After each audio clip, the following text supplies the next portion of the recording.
Tere hommikust kõigile, kes mind praegu eesti keeles kuulevad, siis teile igaks juhuks annan märku, et tänane töökeel on inglise keel ja kui siin peaks olema keegi, kes soovib sünkroon tõlget, siis praegu on viimane hea hetk, et võtta siit tõlkeseadeldis endale.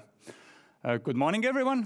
In case you didn't understand a single word I just said, don't worry. The working language of today is still English. My name is Andrei Liimets, and I will be your guide through today's event, which will hopefully be intense as well as insightful. On behalf of the European Migration Network Estonia, it is my pleasure to welcome everyone attending both here physically in this auditorium, as well as all our friends who are attending online, which seems to be becoming more and more usual with these kinds of conferences, doing them in a hybrid kind of way. Hopefully we won't have any technical hiccups, but if we do, then just stay calm and everything will be sorted in a moment. So today's conference, Rethinking Migration, addressing the need for innovation in the field of migration and asylum, will involve 10 speakers divided between two sessions. The first session will focus on innovative policies. Then from 12 until 1, we'll have an hour for lunch. And then the second session will focus on innovative tools in migration. So before I'll go into more detail about how you can ask questions from today's speakers and which kind of questions we will be asking from you as well, we have some opening remarks. And firstly, it is my pleasure to introduce a video introduction from Kristian Jaani, the Minister of the Interior of Estonia.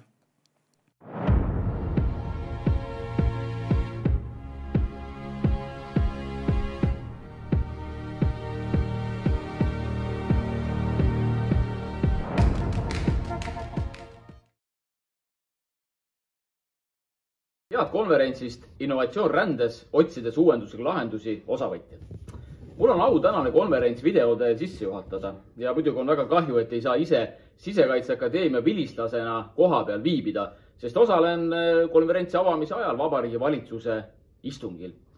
Ja miks ma selle istungi konkreetselt välja toon, siis me peaksime sellel istungil arutama just nimelt Siseministeeriumi poolt esitatud Eesti seisukohta Euroopa Liidu rände ja varjupaiga paketi seadusandlikke ning rände instrumentaliseerimist käsitlevaid eelnõusid ja rände välismõõdet. Nii et konverents ei saaks olla paremini ajastatud. Lisaks kiidan konverentsi korraldajaid Euroopa rändevõrgustiku ja Sisekaitseakadeemiat väga hea teemavaliku eest. Rändetemaatika on oluline, aga julgen öelda, et ka väga tuline hetkel. Ja erilist kiitust väärib muidugi ka alateemade valik. Digilahenduste kasutamine rändehalduses, diginomaadi viisa ja e-residentsus on vägagi käega katsutavad teemad, kus vajame praktilisi lahendusi ja tulemusi. Innovatsiooni vaatame ikka ja alati aupaklikkusega ning soovime siin leida neid edasiviivaid lahendusi. Paraku võib innovatsioon laiemas kontekstis omandada ka negatiivseid tagajärgi. Seetõttu ei saa ma tänast päeva alustades üle ega ümber Valgevenest ja Valgevene valitseva režiimi poolt poliitiliselt korraldatud hübriidrünnakutest. On kergendam tõdeda, et geopoliitilises vaates ei saavutanud Lukašenka režiim oma rünnakutega soovitud tulemust. Hübriidrünnakud hoopis kiirendanud Euroopa Liidu piiri- ja varjupaigapoliitika reformimist ning elluviimist ja aidanud defineerida Euroopa välispiiri. Nii ei ole Lukašenka suutnud rännet relvana kasutades Euroopa Liidu liikmesriikide julgeolekut õõnestada. Sündmused Valgevene-Leedu piiril on Euroopa Liidu ühtsust rändepoliitikas hoopis tugevdanud. Eesti vaatest oleme nende sündmuste valguses pööranud suuremat tähelepanu õppuste korraldamisele, ressursside planeerimisele ja välispartnerite abistamisele. Jah, tuleb tõdeda, et rände instrumentaliseerimisel on muutunud keeruliseks tasakaalu leidmine piiride kaitsmise ja inimõiguste tagamise vahel. Tuletan meelde, et tegelikkuses on ju ka Valgevene liitunud rahvusvahelise inimõigusi puudutavate konventsioonidega. Eks ilmestab ka Lukašenka tegevus laiemalt väärtuste konflikti Euroopa Liidu ja diktaatorliku režiimi vahel. Edasiviiv innovatsioon ei ole Eestile kaugeltki võõras. Ehk et tulles lähemale mõningatele tänase konverentsi fookusteemadele ja Eesti vaatele, siis alustame kõigepealt diginomaadi viisast. Niinimetatud diginomaadi eluviisi kasutab üha kasvav arv inimesi üle maailma. Näiteks IT-s, finants- või turundusvaldkonnas tegutsevad inimesed kasutavad veebipõhist töötamist samaaegselt ja seda reisides eri riikide vahel. Tunamullu jõustusid Eestis ka välismaalaste seaduse muudatused, mis võimaldavad välismaalastel taotleda Eestisse tulemiseks viisat kaugtöö tegemise eesmärgil. Selline viisa on kindlasti tõstnud Eesti atraktiivsust diginomaadide silmis ja tugevdanud ka Eesti kui uudsete tehnoloogiliste lahenduste poolest tuntud riigi kuvandit. Diginomaade tuleb igast maailma nurgast, näiteks USAst, Kanadast, Austraaliast, Suurbritanniast ja Venemaalt. Startup viisa on Eestis juba 2017. aastast ja see annab iduettevõtetele soodustingimused nii elamisloa taotlemisel kui ka lühiajalise töötamise registreerimisel. Ka on iduettevõtlusega tegelevad ja seal töötavad välismaalased välja arvatud sisserände piirarvu alt. Selleks, et määratleda ja hinnata, kas tegu on iduettevõttega, loodi toona ekspertkomisjon. Komisjoni liikmete ülesandeks ja pädevuseks on läbi vastava online-platvormi hinnata esitatud äriplaani, kasvupotentsiaali ja vastavust iduettevõtte definitsioonile. Ekspertkomisjon langetab esitatud taotluste osas otsuse ja seejärel saab taotleda startup viisat või tähtajalist elamisluba. Tasub rõhutamist, et vastavad võimalused töötati välja koos iduettevõtluse katusorganisatsiooni ehk Startup Estoniaga. Seda soovisin just sellepärast esile tuua ja eesmärgiga rõhutada, et innovatsiooni otsides peame julgema kaasata ka erasektorit. Natuke ka digilahendustest ja tehisintellekti rollist. Tänases globaliseerunud maailmas on seadusandliku rände üheks nurgakiviks tõsikindel isikutuvastus. Siin on Eesti olnud eestvedaja ja Euroopa Liit tervikuna püüelnud pidevalt innovatsiooni suunas. Niinimetatud e-passid ehk passid, mis sisaldavad isikute biomeetriat, kiipi ja lähiväljasideme ehk NFC võimekust, on juba laialt kasutusel. See avab meile rändeteede piltlikult öeldes uued väravad. Biomeetriline reisidokument on juba niivõrd turvaline, et saime kasutusele võtta automaatse piirikontrolli süsteemiks ehk niinimetatud ABC väravad. Nende abil on võimalik piiri ületada kontaktita. Süsteem kontrollib automaatset dokumenti ja isikut, kes soovib välispiiri ületada. Innovatsioon tuleb rände kontekstis vaadata isegi veel laiemalt. Alati ei ole innovatsiooni aluseks inimese füüsiline liikumine, vaid tuleb mõelda hoopis vastupidises suunas. Nii on Eesti üheks e-riigi võimsamaks projektiks kasvanud e-residentsus.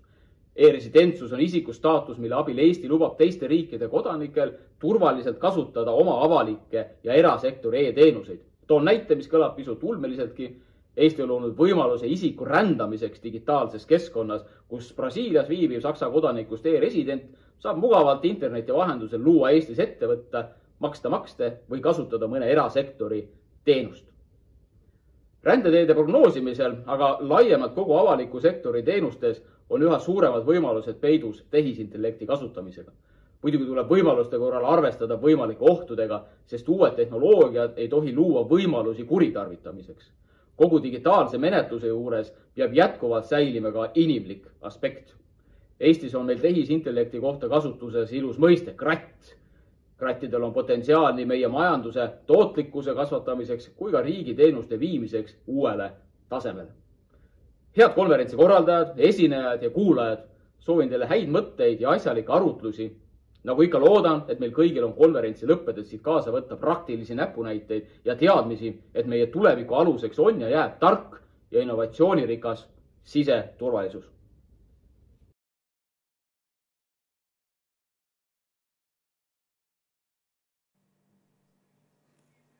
So a big thank you to the Minister. And now, on behalf of the European Commission, the Chair of European Migration Network, Mr. Magnus Ovilis.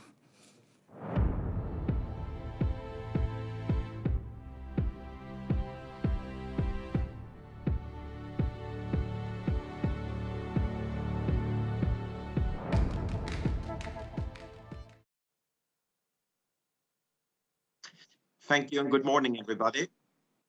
I hope you can all hear me.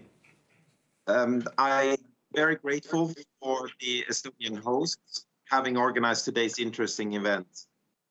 The COVID-19 pandemic, as we all know, has obliged us all to explore new technologies. And one of the lessons learned in this context is, of course, the vital role that innovation and digital transformation now must play in designing tomorrow's asylum, migration, and return tools and policies. But innovation in migration must also be understood as going beyond the technology aspects here. And in my view, it encompasses 4 areas of interest. The first strand being, of course, the new technologies, digitalization, blockchains, artificial intelligence. Another one is the new pathways, talent partnerships, etc., and the new types of perhaps public-private cooperation schemes or financing schemes in order for these to be sustainable. We also have to address new narratives, the role of local communities, regional authorities perhaps, refugee leadership, public perception or the general public's views on migration and how that's shaped by social media, for example.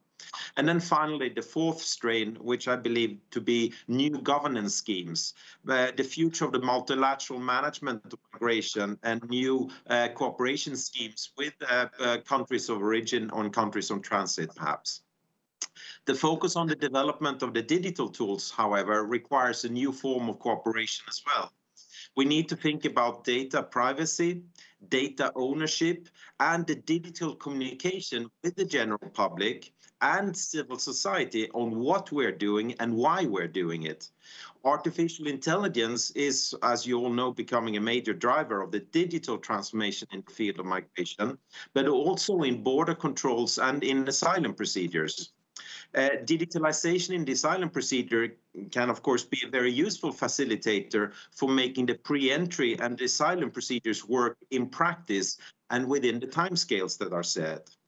But while it is clear that artificial intelligence brings new opportunities, I think we also need to be aware of the ethical and fundamental rights challenges that these techniques entails or poses. I think we also must pay attention to the communication channels. I mentioned social media, encrypted communication methods, and their impact in today's world of migration, where migration is a very important political policy discussion across the EU member states and the responses that member states are deploying in order to respond to it, and also at the EU level. So the field of social media monitoring also has potential from the perspective of migration preparedness. It can provide a situational picture that contributes to better understanding for certain new migratory trends, which I believe is important for the general public as well. So how can complementary pathways to the EU linked to work, for example, be further developed to provide specific skill sets of migrants? How can we envisage private-public agreements on specific migration schemes or talent partnerships to the EU? How do we develop and sustain these? And how can employers contribute to the success and sustainability of such schemes? How can we better support the foresight or the evidence-based dimension of migration while remaining open to new emerging themes? For example, climate-induced migration, socio-economic crisis in countries of origin, but also in neighboring countries to the EU, digital and green agendas, etc. How do we get better at anticipating future migration trends and at the same time identify and or pilot these new innovative solutions? Forecasting is another interesting element where I believe we all have a greater interest of understanding migration flows before they arrive at Europe's borders. But I'd like to underline that digitalization is both a necessity, I believe, but also an opportunity to better manage migration flows in today's post-COVID-19 world, if I dare to look at the world a bit positively in view of the current pandemic. And I therefore think we should embrace it as an opportunity.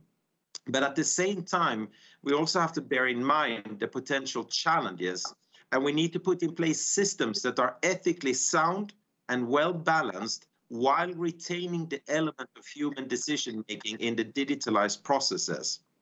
We should therefore not try to replace the human decision maker and fully 100% automate any decision-making process dealing with human beings and the consequences that has on migration decisions.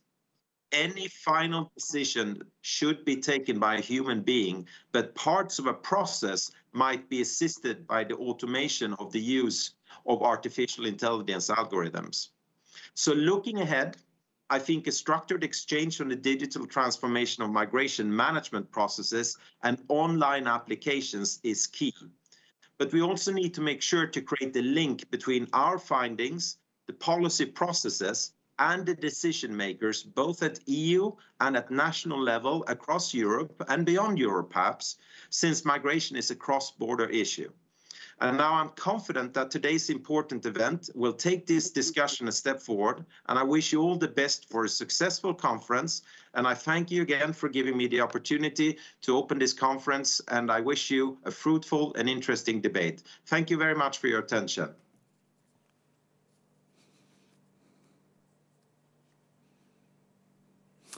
Thank you very much, Magnus. Some very good questions raised there, and hopefully we'll get some answers today as well with, as I said, 10 speakers coming up to discuss different aspects of migration and asylum policy. But before we get to session one, some more details about today's conference and the technical side of it. Those of you who are attending online already have the workshop platform in front of you, but I also encourage those here in the auditorium to open the workshop link that was sent to you during registration, because there you can see the whole schedule with some details on each one of the speakers coming up. Also there you can post your questions. After each speaker, there is a Q&A link, which you can open, and you can post your questions there. Each speaker has about 15 minutes, and then we'll have 5 minutes for each speaker to answer some questions that you have sent to us. You can also, if you see a question there that you really like and would like to be answered first, then just like it, and I will see that, and I will try to get as many questions to the speakers as I can. Also, we have prepared some questions for you. You can see them after my name under the link tasks. And there are 5 questions which you can answer during today. You don't need to answer them all at once. I will be addressing some of them one by one. After you have answered the question, please also click send. And the first question you can actually answer right now will be the very first question there, which addresses the topics we will be discussing during session 1. The question is, out of the following, what should be the priority when launching new pathways and partnerships for labor migration and mobility? So you have 4 answers there. Please choose the one that you think is the most suitable for you. Then click send, and we will see what you have answered after the first session. But now, I think it's time to get started with the first session, which, as I said, will be focused on innovative policies.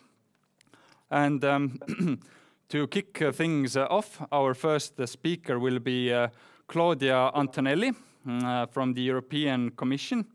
Claudia is the Policy Officer for European Commission's Directorate General for Migration and Home Affairs. And she will be talking about the EU vision for the talent partnerships.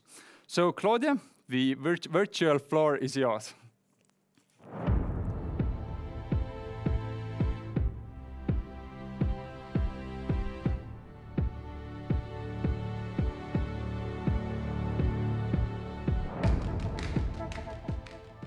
Mr. Yanni, Mr. Chair, ladies and gentlemen, good morning, everyone. I would like to start by thanking the EMN Estonian contact point for the invitation to participate in today's event. As a representative of DG Migration and Home Affairs, I've been invited to focus my presentation on the EU vision for talent partnerships. Dear participants, I'm starting now by stating the obvious. The EU is an aging continent, and in many economic sectors and regions, there are labor shortages that can be filled by labor migrants. Migrant workers have shown the vital contribution to the European economy as key workers during the COVID-19 pandemic, notably healthcare and seasonal workers, but not only them. Europe needs legal migrants and needs to be able to attract them in the global race for talent. And legal migration can bring us the right talent and skills while avoiding a brain drain in the countries of origin.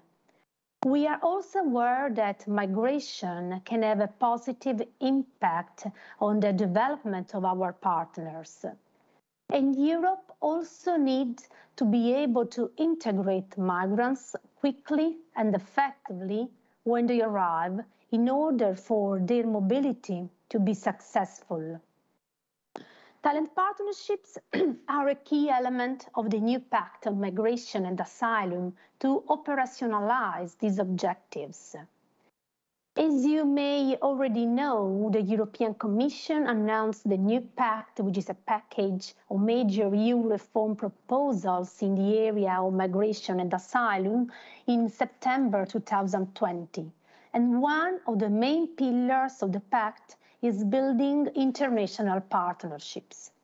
Our aim is to have strong, balanced, mutually beneficial and comprehensive migration partnerships embedded in the EU's overall relationships with partner countries. Talent partnerships aim to provide a comprehensive policy framework as well as funding support for mutually beneficial cooperation with partner countries in order to attract talented students, researchers, and workers to the EU. Talent partnerships were formally launched last June during a high-level conference chaired by our Commissioner for Home Affairs, Ylva Johansson. And further consultations with the EU member states will take place in the weeks and months ahead in order to finalize the concept and begin operationalizing it. Concrete actions would follow on a rolling basis and gradually increase in scope and size. This gradual rollout will draw on the lessons learned from existing labor and student mobility pilot projects with countries in the EU's neighborhood, which have been implemented mainly through the EU-funded Migration Partnership Facility since 2018. For instance, let me mention the Digital Explorers project, on which one of the next speakers will elaborate further. It is certainly one of the pilot projects from which we have learned a lot.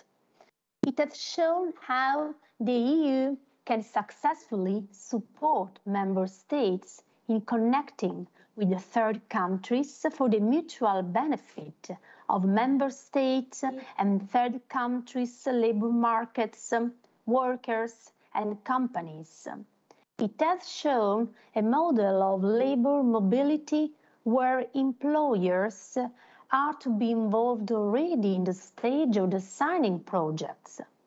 Involvement of the private sector will be key for talent partnerships, which will be based on real skills and the labor needs in the EU and the countries of origin. It has also highlighted the importance of the ICT sector, which can develop and thrive thanks to digital means, even in case of limitation to physical mobility. Our goal now is to build on the experience of the pilot phase, scale up the pilot projects, and develop structured partnerships with key third countries. In so doing, we will build capacities that might facilitate many more mobilities over the long term than the very limited numbers which we can achieve through small-scale projects. The partnerships would combine direct support for mobility schemes for work or training with capacity building in areas such as labor market or skills intelligence, vocational education and training, integration of returning migrants, and indeed diaspora mobilization. Although there is no geographic limitation, according to the pact, they should be launched first in the EU's neighborhood, with a view to expanding to other regions at a later stage. Each talent partnership would be developed within the framework of the overall engagement and dialogue of the European Union with the partner country on migration. They would reflect real labor market demand and supply in the EU and partner countries, and meet the interests of countries of origin, countries of destination, and the migrants themselves. Matching the skills gap and offer will be crucial for the mutual benefit of partners. Talent partnerships could be temporary, long-term, or circular in nature, and be open to all skill levels, not only high skills, but also medium and low skills.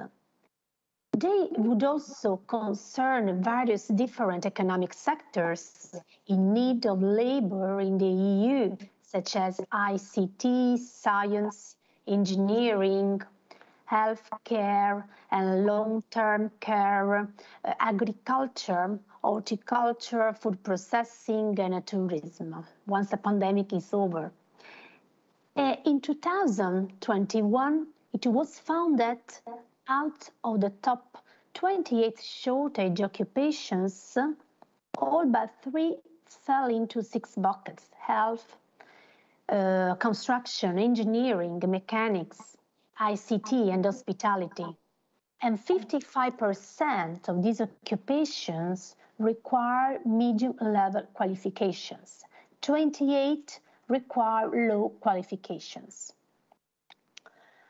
Beside the matching of skills, the involvement of broad coalition of stakeholders from the outset of the partnership will be key to ensure mutually beneficial partnerships as well as the success of each partnership by, for example, supporting integration in the destination country, monitoring working conditions, and favoring the reintegration in the labor market of the origin country.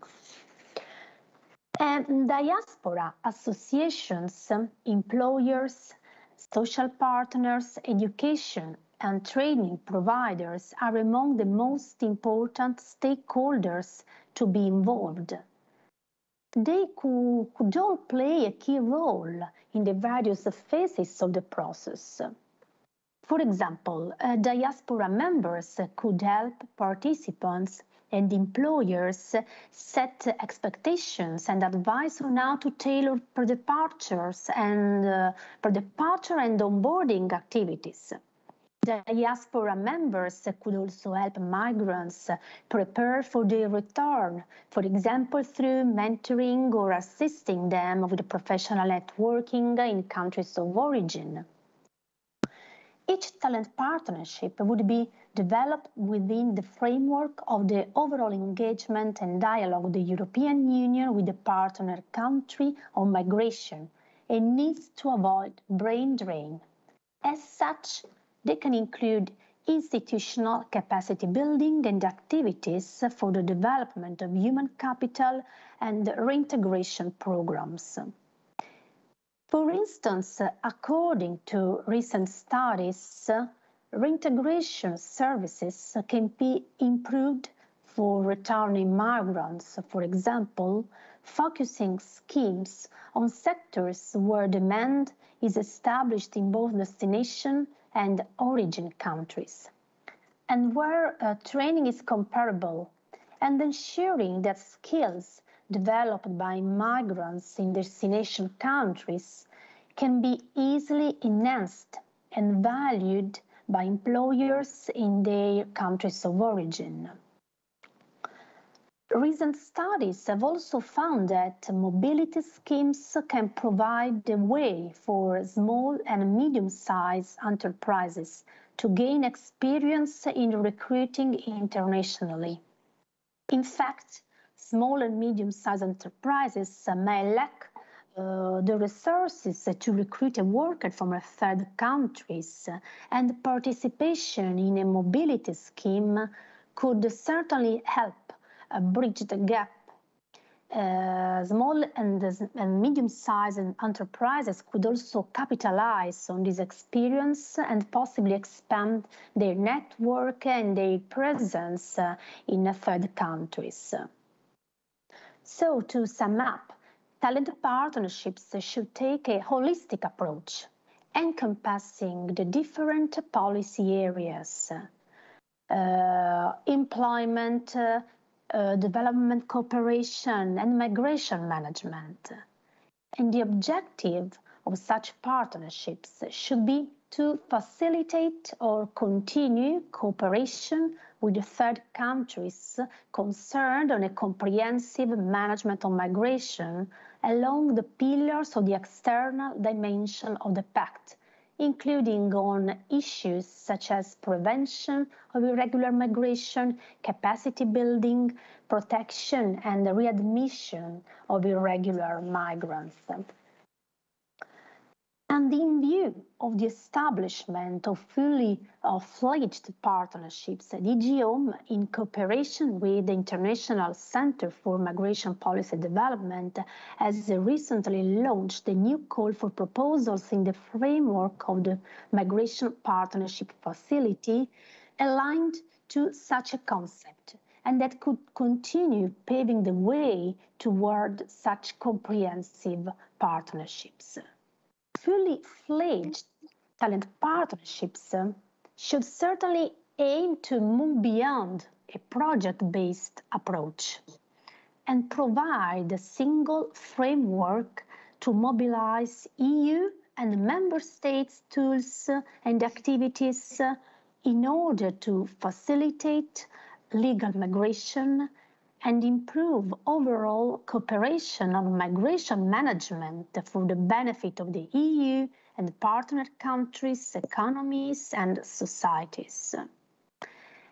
As I mentioned, it will be a gradual process that needs some time to become fully operational, and it will basically be for member states to decide whether they wish to pursue a talent partnership with a given country, and the Commission will be in contact with them in order to start implementing the concept soon. Thank you very much for your attention.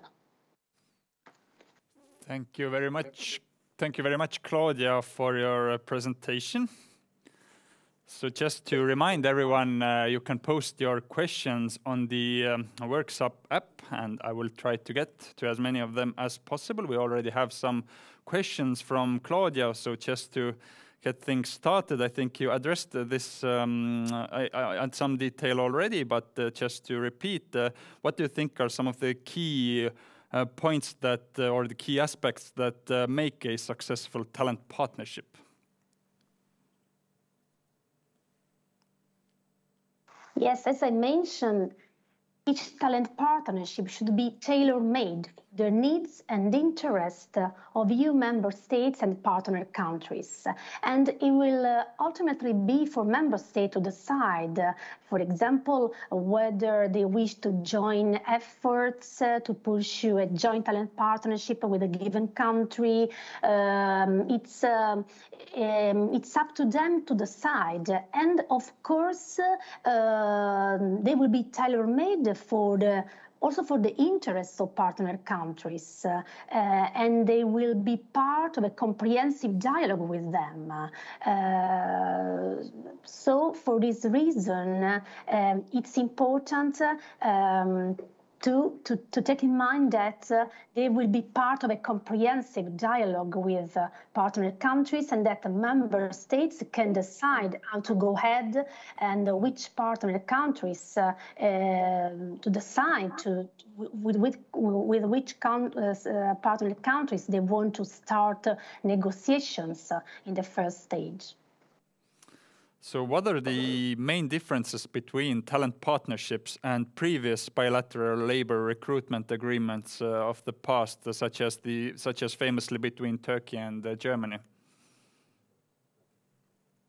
Yeah, in this case, talent partnerships want to build on the experience of pilot projects and want to be comprehensive. So they want to be part of a comprehensive dialogue with partner countries, so not just tailor-made pilot projects, but tailor-made partnerships with partner countries.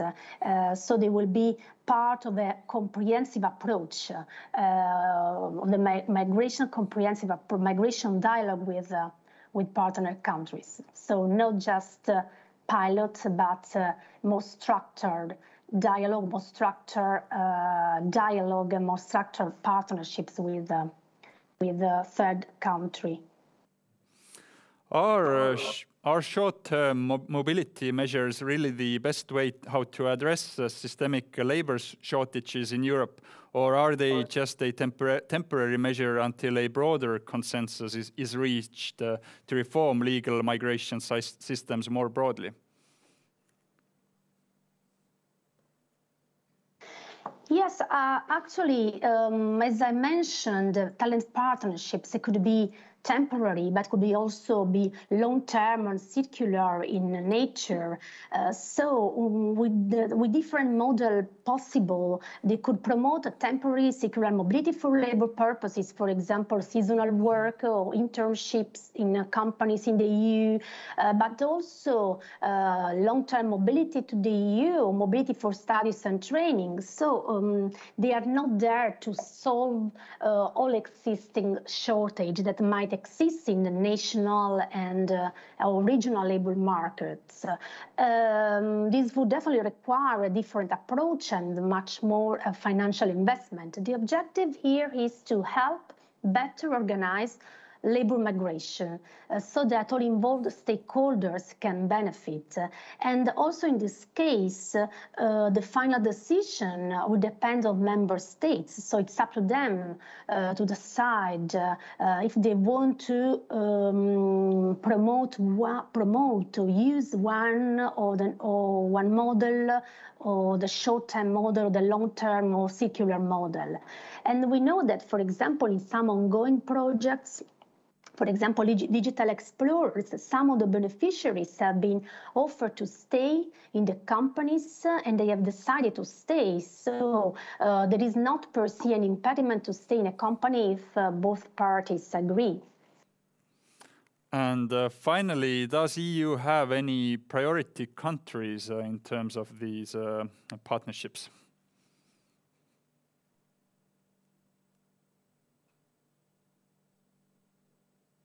As I mentioned, the idea, according to the pact, the idea is to start with countries in the neighborhood and then expanding also to other regions. This is the idea that you can find in the pact, but the final decision will definitely depend on the member states. So thank you very much again, Claudia, for your presentation and for these comments and your answers to these questions. So we will be. Thank you. So we will be moving on to our next speaker. Our next speaker will be Veronika Vassiljeva. Veronika is part of the service provider team for the European Migration Network. And she will be speaking about exploring new legal pathways and partnerships to fulfill labor needs in the EU. So Veronica, again, the virtual floor is yours.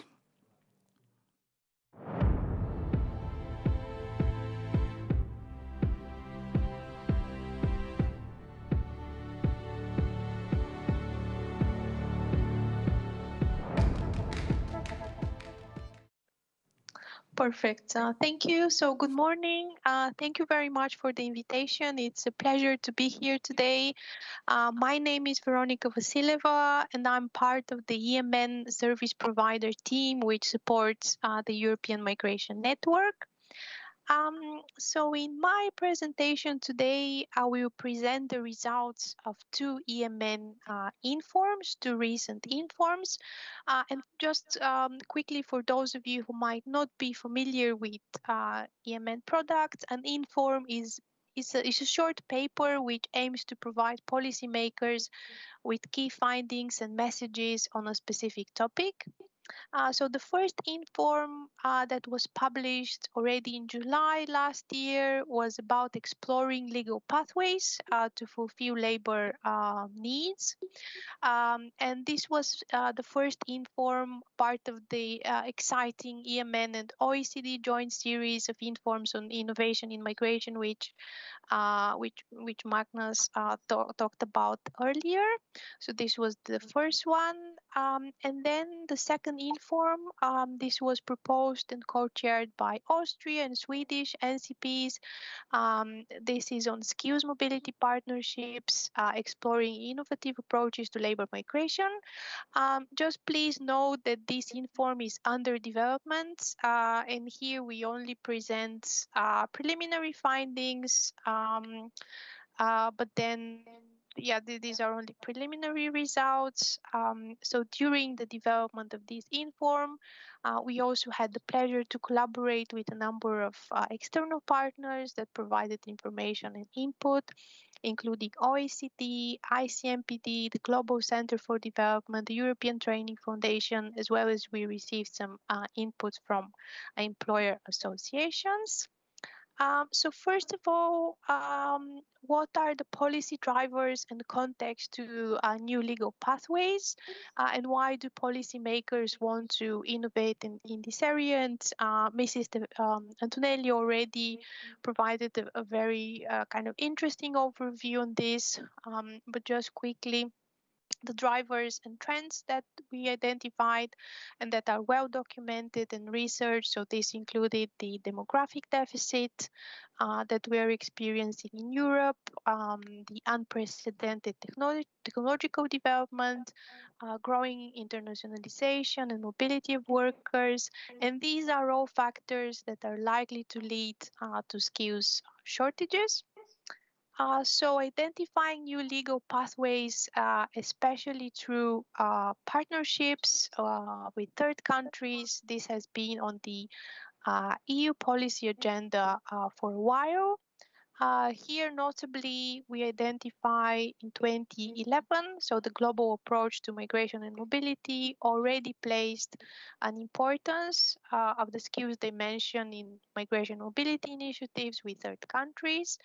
And following this approach, so mobility partnership declarations were signed with 9 third countries in the European neighborhood.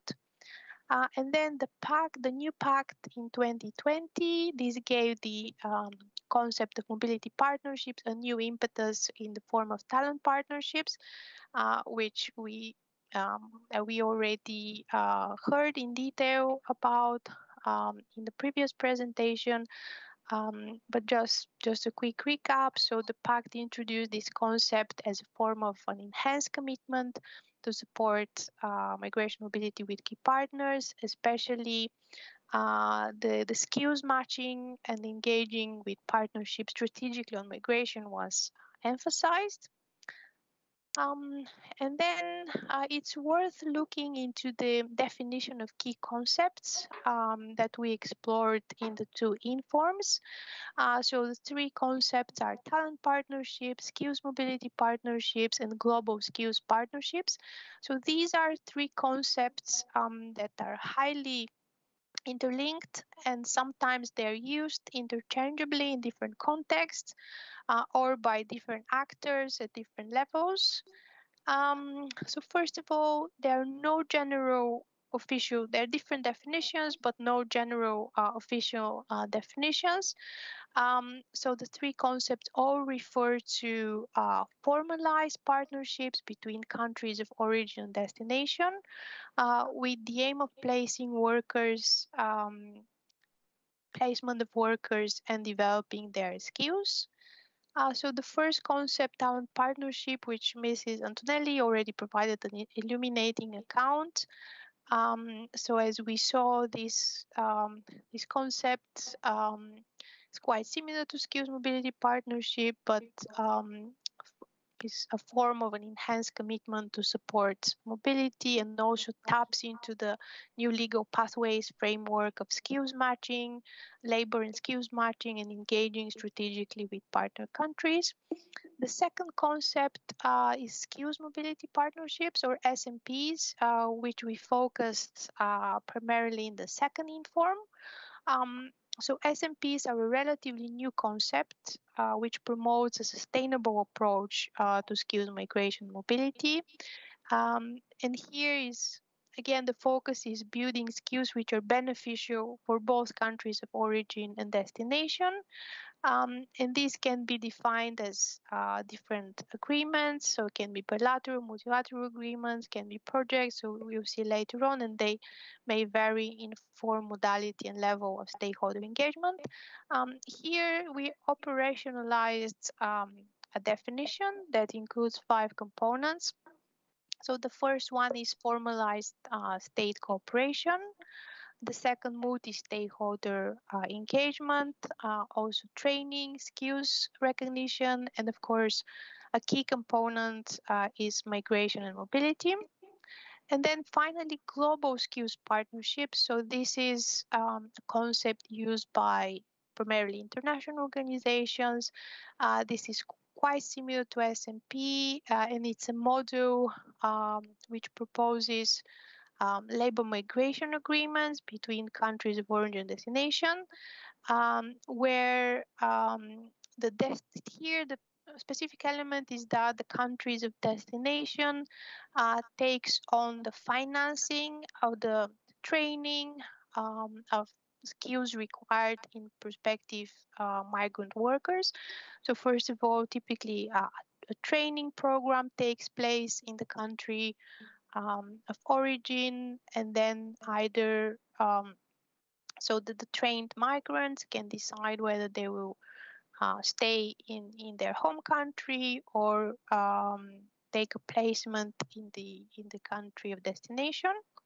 So this is in a nutshell the concepts, and then let's now look into what kind of initiatives are in place in member states. So in preparation of both informs, we sent a questionnaire, which is called ad hoc query, to all EMN national contact points to gather information of existing SMPs and what initiatives are in place at national level. First of all, what we saw, there was a large diversity of such schemes, so it was not possible to gather information. It was not like a mapping exercise, so to gather information on all related projects, but member states which had SMPs provided plenty of examples. The results showed that some member states, not all, have such initiatives in place that are at the intersection of labor mobility, migration, and skills development. So partnerships with third countries, as reported by member states, can take different forms. And here we can categorize them into 3 specific areas. So first are formal agreements. So formal agreements are with third countries, and this is more of labor migration and mobility schemes. These are not typically classified as SMPs as per definition above that we saw, but they're really worth exploring and mentioning, as these agreements are something that can be built upon. And here, for example, we have countries which reported such agreements are Belgium, Bulgaria, France, Luxembourg, Slovenia, the Slovak Republic, and France and Spain. And to give you an example, France concluded agreements with Morocco and Tunisia as early as 1963, which provide seasonal workers with certain facilitated admission procedures. Luxembourg has signed a bilateral agreement with Cape Verde. Bulgaria has bilateral labor agreements with Albania, Georgia, Moldova, etc. So these are really large formal mobility agreements, but they're worth mentioning here. The second type of initiative is partnerships concerning mobility, specifically of graduates for the purpose of study, of young professionals, circular mobility of young professionals. And here the examples are from Austria, France, the Netherlands, and Spain. For example, Austria manages international cooperation programs under the umbrella of scientific and technical cooperation. So within the framework of this cooperation, agreements have been signed for bilateral research projects. And for example, they can fund travel, accommodation expenses of researchers, as well as other material costs. And then finally, there are specific programs and projects to promote mobility of workers which are from specific nationalities or specific occupations. And here we have we had examples with the Netherlands and Spain. And these are typically multi-annual projects. Some of these projects you might be familiar with. For example, Belgium carried out a pilot project from 2019 to 2021 with Morocco to address shortages in the ICT sector. This is the PALIM project. Also, Germany reported on several partnership programs, for example, the Triple Win project to support the health sector, which aims to recruit and train nursing staff from specific countries. Then there is also the Hand in Hand for International Talents project with Brazil, India, and Vietnam, so specific countries to increase workforce in a range of sectors. So this is an overview of the different types of SMP and SMP-like initiatives. So what are the opportunities and challenges when it comes to new legal pathways and more specifically SMPs? So first, there are some promising signs that member states are increasingly interested in adopting this approach. Some member states reported on having public discussions, considering now introducing SMPs. Secondly, and I think it's what was emphasized in the previous presentation, was also the multi-stakeholder approach. So what distinguishes SMPs from other approaches to labor migration is that they specifically pursue mutual benefits for both destination countries and countries of origin. And this is to avoid brain drain, to enhance capabilities and skills. But also quite important is the migrant perspective as well, so the human development, providing the migrants with skill sets, and also in some of those initiatives, they have the choice whether to perhaps stay in the country, the home country, or in the country country of destination. So their individual career prospects are taken into account. And then very important is the involvement of the private sector in the development of these partnerships. And this is why we consider it in the inform and contacted employer associations at EU level, and they showed in their responses, they told us that they really welcome such initiatives to address skills gap and skills mismatches and the systematic involvement of social partners overall was perceived as a prerequisite for their success.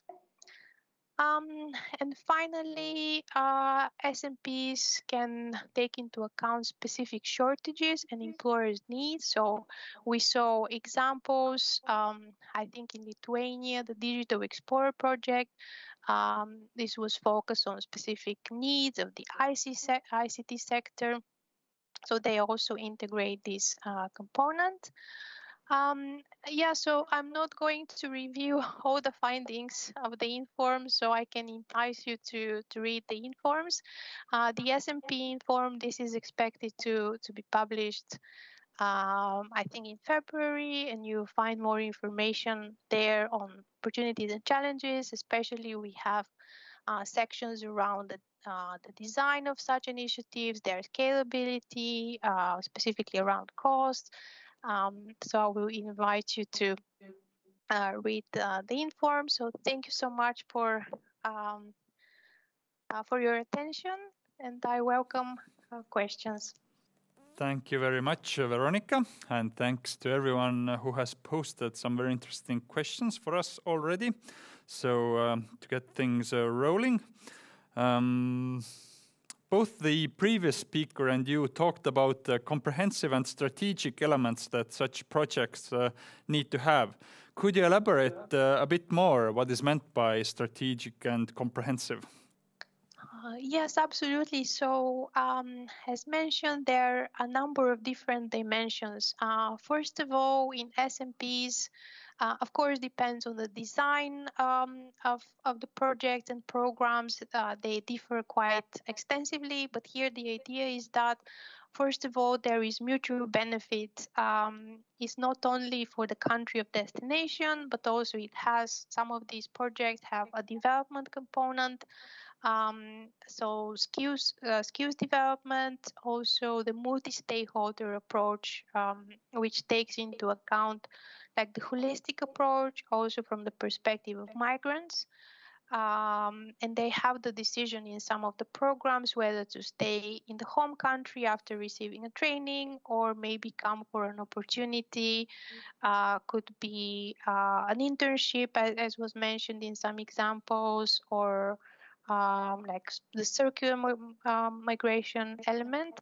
And also another a key element of the multi-stakeholder approach is the employer associations, because in the past, like the traditional model, you would have relationships between more of a bilateral agreements of like governmental level, but then maybe some of these aspects like the employer needs were not really taken into account. So some of these projects have really shown beneficial practices of having this holistic approach. And I hope this answers the question. Thank you. Out of the three categories you speak about of initiatives, which have been most popular in the member states and why? Yes, so we saw, all of the three. So they're quite different. So ranging from small projects to these really large, formal, bilateral, intergovernmental agreements. So we saw the third one, which is the partnership programs and project to promote mobility of workers, either from specific nationalities or specific sectors. So they're quite kind of gaining momentum, quite prominent. So I think a lot of countries are looking into introducing those from our research. Thank you. Are these different partnerships mainly between a single member state and a third country, or do EU countries partner up? And is there any evidence which approach is better? Yes, so both. I think there were a lot of prominent examples of different projects, and I think the TAM project that you might have heard of, which is financed by European programs. So there are a lot of projects that involve a couple or more member states. And there is also organized through I think it was the mobility, what was mentioned by the previous by Mrs. Antonelli, but by the ICMPD mobility program. So there are different models that could be by two countries or could be multilateral, and we have provided several examples in both informs. And finally, are most of these initiatives one-time projects, or are there any examples of long-term partnerships? Yes, a lot of projects are launched as pilot projects of 18 months to 2 years, but then they have been extended. I think this was the case with the TAM project, if I'm not mistaken, with the March project of IUM, which was involved, and other projects. So it typically launched as pilot projects, and some of them have been extended even several times. So thank you once more, Veronica, for your presentation and for joining us today. Thank you very much. Thank you. Moving on to our next speaker, who will be Gladys Roy. Gladys is the Head of Service for Legal Affairs at the Ministry of Inclusion, Social Security and Migration of Spain. She will be talking about innovative migration schemes as a tool to promote relations with non-EU countries. So this time very much physically. Gladys, the floor is yours.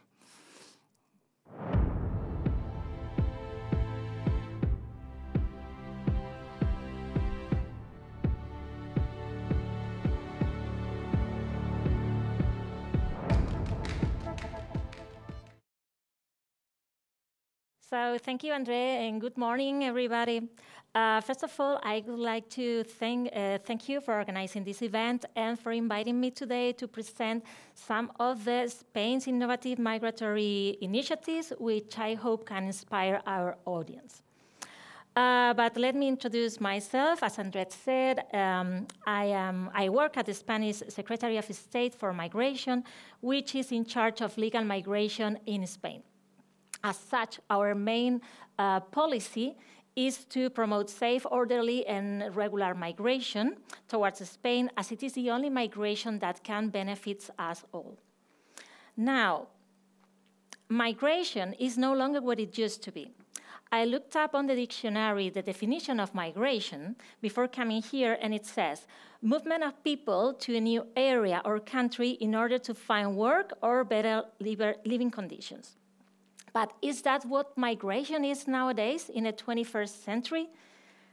The world has changed very much in the last decade, and the pandemic has brought even more drastic and fast changes. And many of those changes were related to the international mobility and the labor market dynamics. Migrants come also for academic and training purposes, intra-corporate transfers, e-residency, remote teleworking, and so on.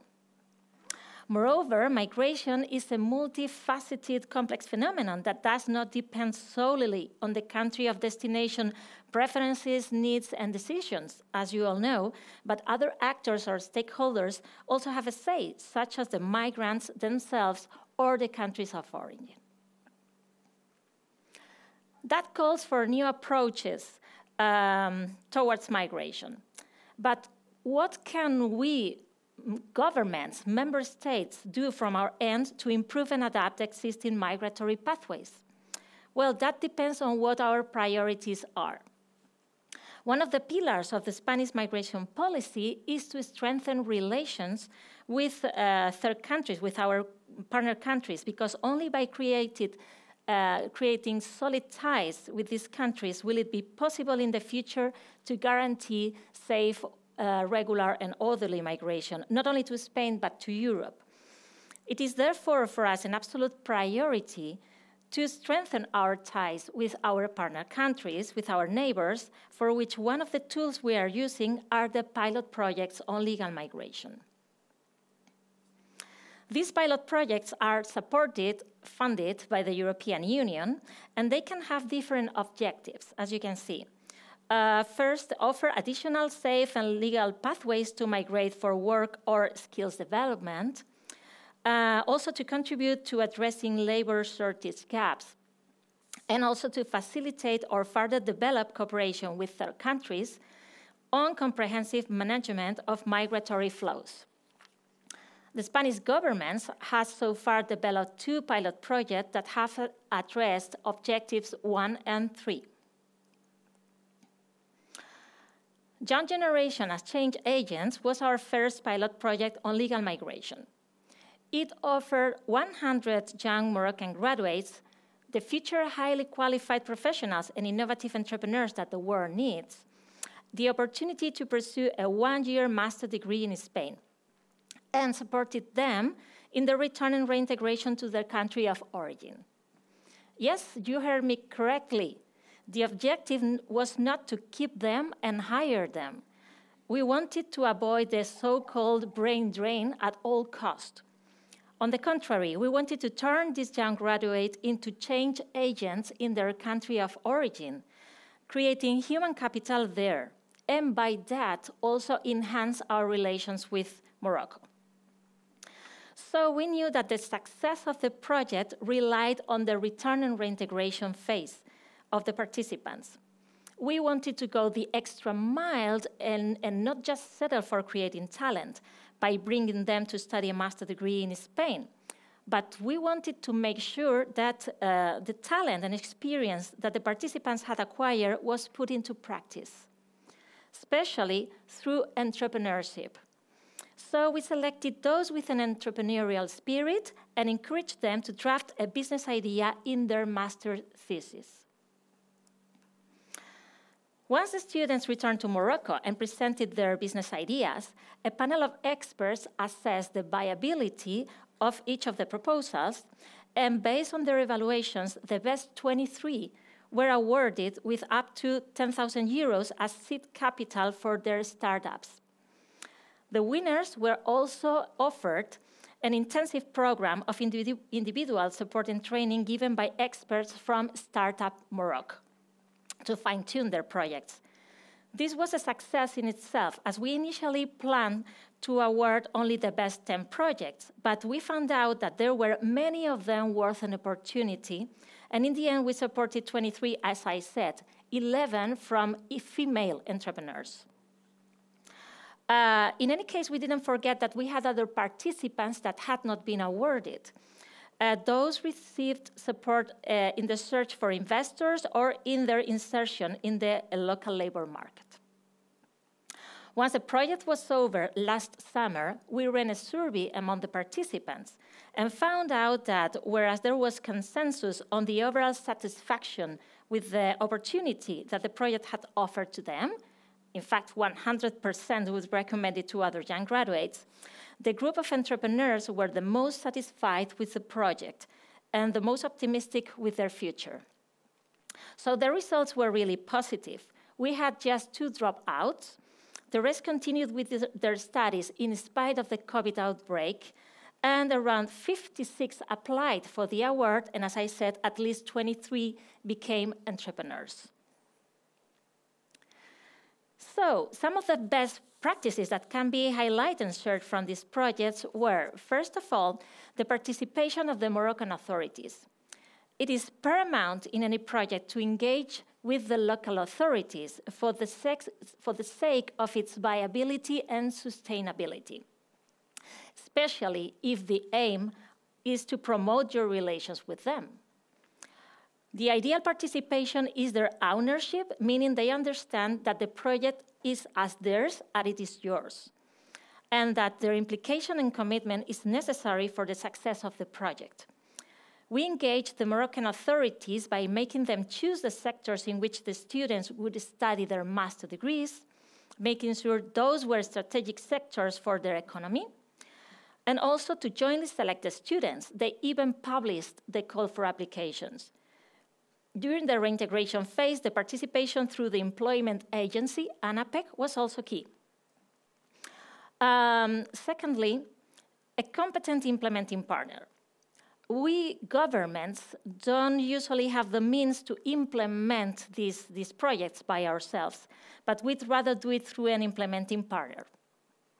In this project, we opted for the IOM, the International Organization for Migration, which is quite knowledgeable about migration and reintegration, and also has offices both in Morocco and in Spain. They were very close to the students and accompanied and supported them all the way through the project, making sure they succeeded. And of course, flexibility was paramount, because out of the blue, a pandemic, an alien's invasion, a tsunami hits your project, and you have to make it succeed no matter what. Well, that was our first project that, as you may see, was focused on highly qualified migrants, and it met everyone's expectations. And Morocco asked us for more projects, for more cooperation and dialogue in the migration field. And we delivered, only this time with low qualified migrants. So, we in Spain have since the 90s the HECO program. As you can see, it is a specific scheme linked to labor migration that consists in hiring workers in origin, mainly women, from non-EU countries to address labor shortages. In particular, this is a circular migration scheme that is used to bring seasonal agriculture workers to Spain. It is quite convenient for the agricultural sector that has one of the largest under-skilled labor markets, and to which it brings many benefits. From the employer's point of view, HECO guarantees the availability of suitable labor force in a timely manner for the harvest, and through a swift administrative procedure that coordinates all actors involved, Moroccan and Spanish with a high degree of cooperation. But from a worker's point of view, it makes it easier for them to take part in the selection process as it takes place in the country they live in. Wage and working conditions comply with the Spanish regulations and collective bargaining. And finally, the employers pay for the travel arrangements and provide decent housing. Finally, from an institutional standpoint, the program is an exponent of the successful cooperation and organization of legal migratory pathways with the country of origin, which in this case is Morocco. All in all, HECO has become a triple win for the three parties involved: the country of origin, the country of destination, and the migrant. So, we have this incredibly successful circular migration scheme that brings every year thousands of Moroccan women to Spain, and still we wanted to make it better. But how? By offering them a sustainable reintegration option. According to ANAPEC, which is our partner in HECO, and also to recent studies, most of these women don't have an income while in Morocco. Thus, they and their entire households live on the wages earned by them while in Spain. Although some of them get a temporary job, 95% don't perceive the minimum wage in Morocco, what makes them belong to the most vulnerable group in the country: women, poor, rural, and low-skilled. They are fully dependent on migration. For them, it's no longer an option, but a need. However, ANAPEC identified that many of them had something else in common. They had dreams of becoming financially independent, of becoming entrepreneurs. Only they didn't have the necessary skills nor the seed funding. So there, we had it crystal clear. We had to offer these women training and access to credit. And that is what Wafira is here for. Wafira in Arab means abundance. Abundance of skills, of opportunities, of means. Wafira is also the acronym for Women as Financially Independent Rural Actors. Wafira is the answer to the Moroccan request, and it has already begun. Financed by the European Union, contracted by the ICMPD and through the Migration Partnership Facility, Wafira is a pilot project on legal migration whose objective is maximizing the development impact of circular migration and mobility. On the one hand, as you can see, Wafira will train and support 250 women participating in HECO for a sustainable socio-economic reintegration in their countries of origin. On the other hand, Wafira will strengthen Moroccan institutions to provide financial and non-financial business development services to migrant workers towards their reintegration into the local labor market. As it is about work and entrepreneurship, both the private sector and the International Labour Organization participate in the project as our implementing partners. But they are not our only partners, because Wafira aims at becoming a public policy, a program that accompanies circular migrants upon their return to Morocco, inshallah. For us, it's paramount the participation and ownership of the Moroccan authorities. And I must say that both the ANAPEC and the Moroccan Ministry of Labour and Professional Insertion are active participants of the project. Not only the original idea was theirs, but they have chosen the regions in which the project will be implemented. They have drafted the selection process. The women are being informed of the project at the ANAPEC offices by the ANAPEC officials. We are starting this year with a first group of 50 women that will be selected and briefed in a pre-departure phase in Morocco by the ILO. Once in Spain, our other partner, Spanish Agri-Food Cooperatives, that hires every year 2,000 of the HECO women, will be in charge of the welcome and integration plan and of the training and in entrepreneurship and also in soft skills. It will be a hands-on training, very practical, in their mother tongue, once a week so they are not overloaded, and adapted to their academic needs, as most of them, half of them, are illiterate. Upon return, these women will fine-tune their business ideas and proposals and get the seed funding. As the women may need to make more investments in the medium and long run, and for the sake of its sustainability, the project foresees to contact credit institutions with a strong presence in Morocco, and preferably in the rural areas, to design a product that can meet these women's financial needs. We want to guarantee their access to credit in the future. Furthermore, one of the key elements of this project is the mentoring and support to the women during the process of launching their micro-enterprises, as it is a well-known element for sustainable reintegration. In this regard, we will specifically engage with the ANAPEC to build their capacity to provide support and, to returning migrants that want to start up. So the capacities will be also there once the project is over. All in all, through this project, not only the participants will benefit from this unique opportunity to enhance their skills and become financially independent, but Wafira will also benefit rural Moroccan communities through sustainable businesses and jobs, extension of social protection, and diversification of economic activity. And again, there is a triple win situation, as Spain and the European Union also benefits from this project by enhancing and consolidating the relations with our most important neighbor, Morocco, in a very sensitive topic, which is migration, by using positive leverages instead of just addressing returns and readmissions issues. And I can assure you that it pays off. Thank you for your attention. Thank you very much, Gladys. Not that I want to repeat myself, but please do post your questions on Worksup, both everyone attending online and those here in the room. And again, we already have some questions. So to start, did Spain notice that irregular migration from Morocco declined after the implementation of these projects?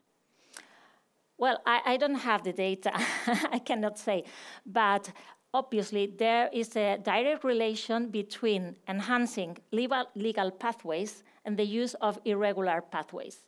The most opportunities we offer migrants to come to our countries legally, the less they will use irregular pathways. So I guess at least indirectly, it helps to fight irregular migration, indeed. How do you assess the success of these projects, and which ones do you extend? Well, young generation is in change agents, as I said, met all our expectations, and in fact, we found out that there were a lot of very talented Moroccan graduates that could become really change agents. Mostly women, the women that participate, they were so talented, and they are starting their own businesses. And also, Morocco was so,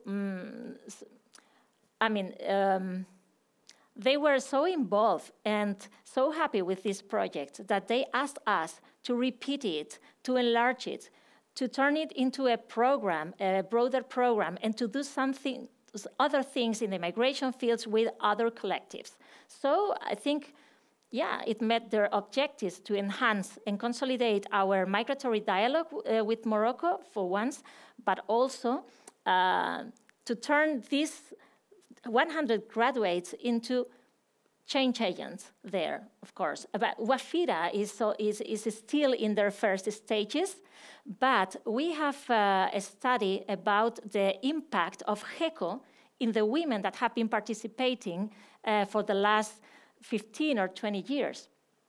And there is a huge impact, not only economically, but socially. They feel they are more empowered. They make the decisions. They manage the budget of their households. So there is, in fact, an impact on people. We are talking about people, yeah.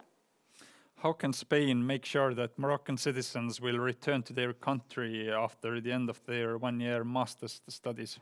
Yeah, well, first of all, they could legally stay in Spain because, as you know, the European Union directive allows them to stay for 9 to 12 months to look for a job. But most of them return because we offered them an incentive. If you offer them something really attractive to return, they will. And most of them did. And the very few, less than 10, that stayed in Europe, they stayed because they had a very good job offer. But they not only stayed in Spain, some of them went to Germany. They are highly qualified professionals. They were in the right. But I must say, most of them returned and really applied what they had learned in their country of origin. And finally, if there is interest in countries like Estonia for developing partnerships and skill mobility projects, how to go about it, where to start, and who should initiate this? Well, I think it's the government should reflect about what their priorities are. As I said, if their priorities are filling labor shortages, there is one approach. If their priorities is enhanced relation with other countries, partner countries, it's a different approach. But it is very important to sit and talk to your partner countries. As it has been said today, it is a comprehensive approach and dialogue about migration. It's not an independent thing that a government can do without counting on the partner country. And then jointly do a study analysis of the situation and then start drafting what can be done, what is mutually beneficially for both of us, for both of the countries. Thank you very much, Gladys, for your presentation and for answering these questions. Thank you.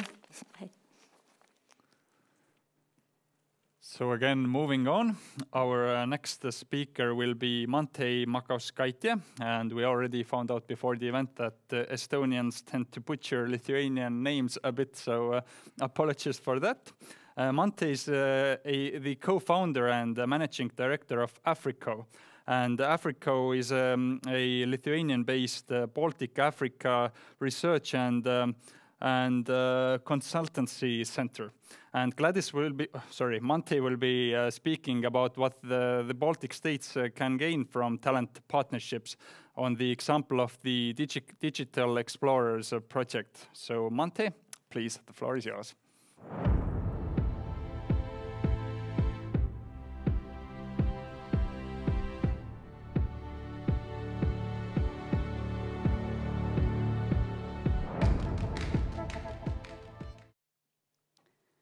Hello, everyone, and thank you for the opportunity to share the experience of the project known as Digital Explorers. Besides what has been said about me in the introduction, I would like to add a disclaimer that I am not a migration specialist. While listening to all the presentations before, I felt that it was important to say that it somehow happened, that I was leading a migration project. And I guess that would tell you that perspectives that I will try to bring from the Digital Explorers project might be a bit different than from other speakers and will be much more hands-on. So what is Digital Explorers? In a nutshell, it is an EU-funded pilot project, one of the pilot projects that has been actually described and mentioned in the presentations before. And it was co-designed by Lithuanian and Nigerian partners. So I represent Africo. Africo is, we say it's the brain behind the project, but we work together with the government institution in Lithuania. It has been led by Enterprise Lithuania. And we also had a Nigerian partner, Ventures Platform Foundation, that works with the Nigerian tech ecosystem. So we've been designing this project for a while, actually, before we even got the funding from the European Commission. And the aim of it was to bring or to connect young Nigerian ICT specialists with Lithuanian ICT companies. So for the Nigerian ICT specialists, it was an opportunity to accelerate their careers, get international experience, and for Lithuanian ICT companies, it was an opportunity to try a new talent pool, because I guess I won't surprise anyone saying that Lithuania, just as a lot of other European countries, are in bad need of ICT specialists. And we run the project under the hashtag of unexpected connection, because I assume a lot of you already started thinking why Nigeria and why Lithuania and Nigeria, and we heard that there were jokes even at the Brussels corridors how the two gonna connect each other. So I'll tell how we connected each other, but briefly, like what the project looked like. We had 3 stages, what we called creating a match. When we selected Nigerian ICT specialists, we tried to onboard Lithuanian ICT companies, like the whole recruitment process was there, relocation, migration procedures, etc. Then another stage is helping the match to be perfect. So when people are in Lithuania, we don't leave them on their own. We do what we call workplace monitoring, cultural brokerage, etc., because there is a need for that, and because it's also data. We took the idea of pilot project seriously, and we wanted to know, so what is happening, what works, what not, etc. And the last stage is, I think, the most controversial one, also from the discussions and presentations today. We call it making it easier to say or not say goodbye, because both is actually fine for us.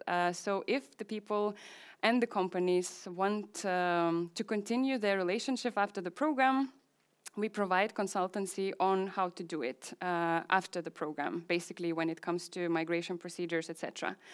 If they don't, there is a reintegration program provided by our Nigerian partners when we connect people with opportunities in Nigeria.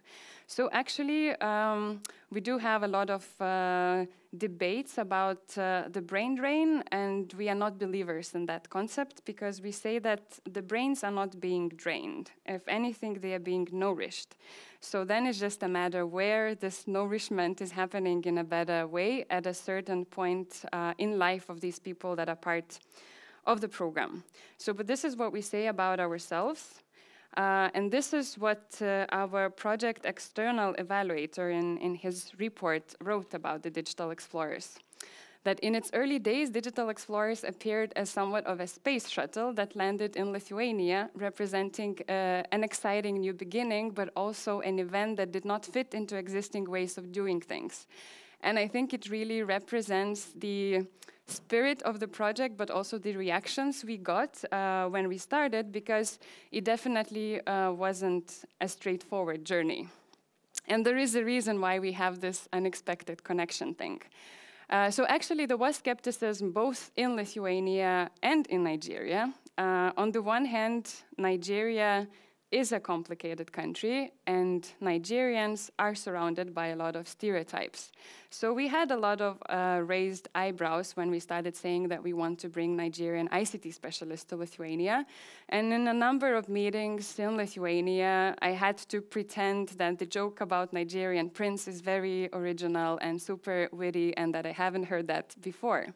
On another hand, when it comes to Nigeria, Nigerian ICT specialists, it was also not a straightforward choice for them to go to Lithuania, or it would be actually to any other European countries, because most of them go to US or Canada when they want international experience.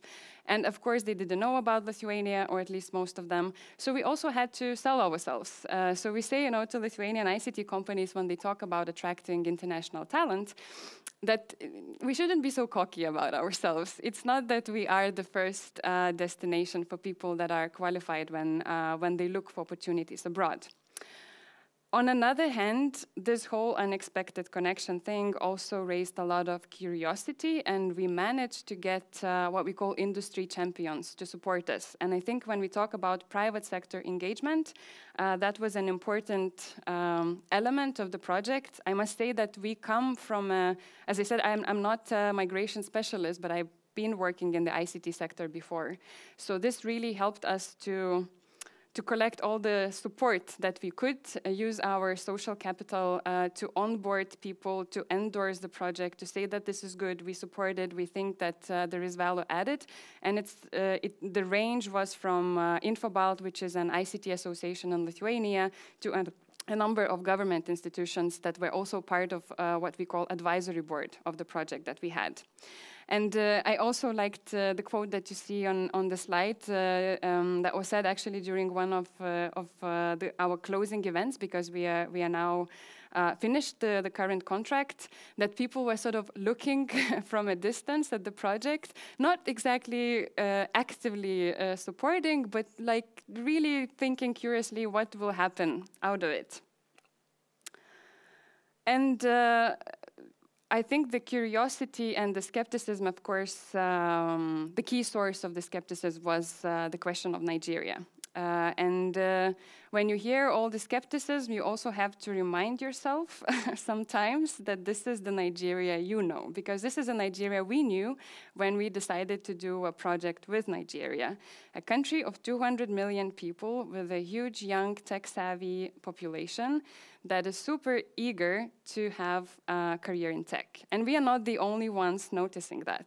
When we started designing the project, Microsoft Artificial Intelligence Development Center was already there in Nigeria. Andela, a local tech startup that is actually supporting young software developers in accelerating their careers, was also already there and recently became a unicorn. And there is this whole buzzing ICT sector in Nigeria. So when you want to look for talent, it is kind of a straightforward place where you can find it. So what did we do within the project? We had two different models, and initially we wanted to have 50 people, 50 explorers. This is how we call our Nigerian ICT specialists, and we managed to get 30. And there are a lot of reasons why. One of them is that this matching process is actually not so straightforward.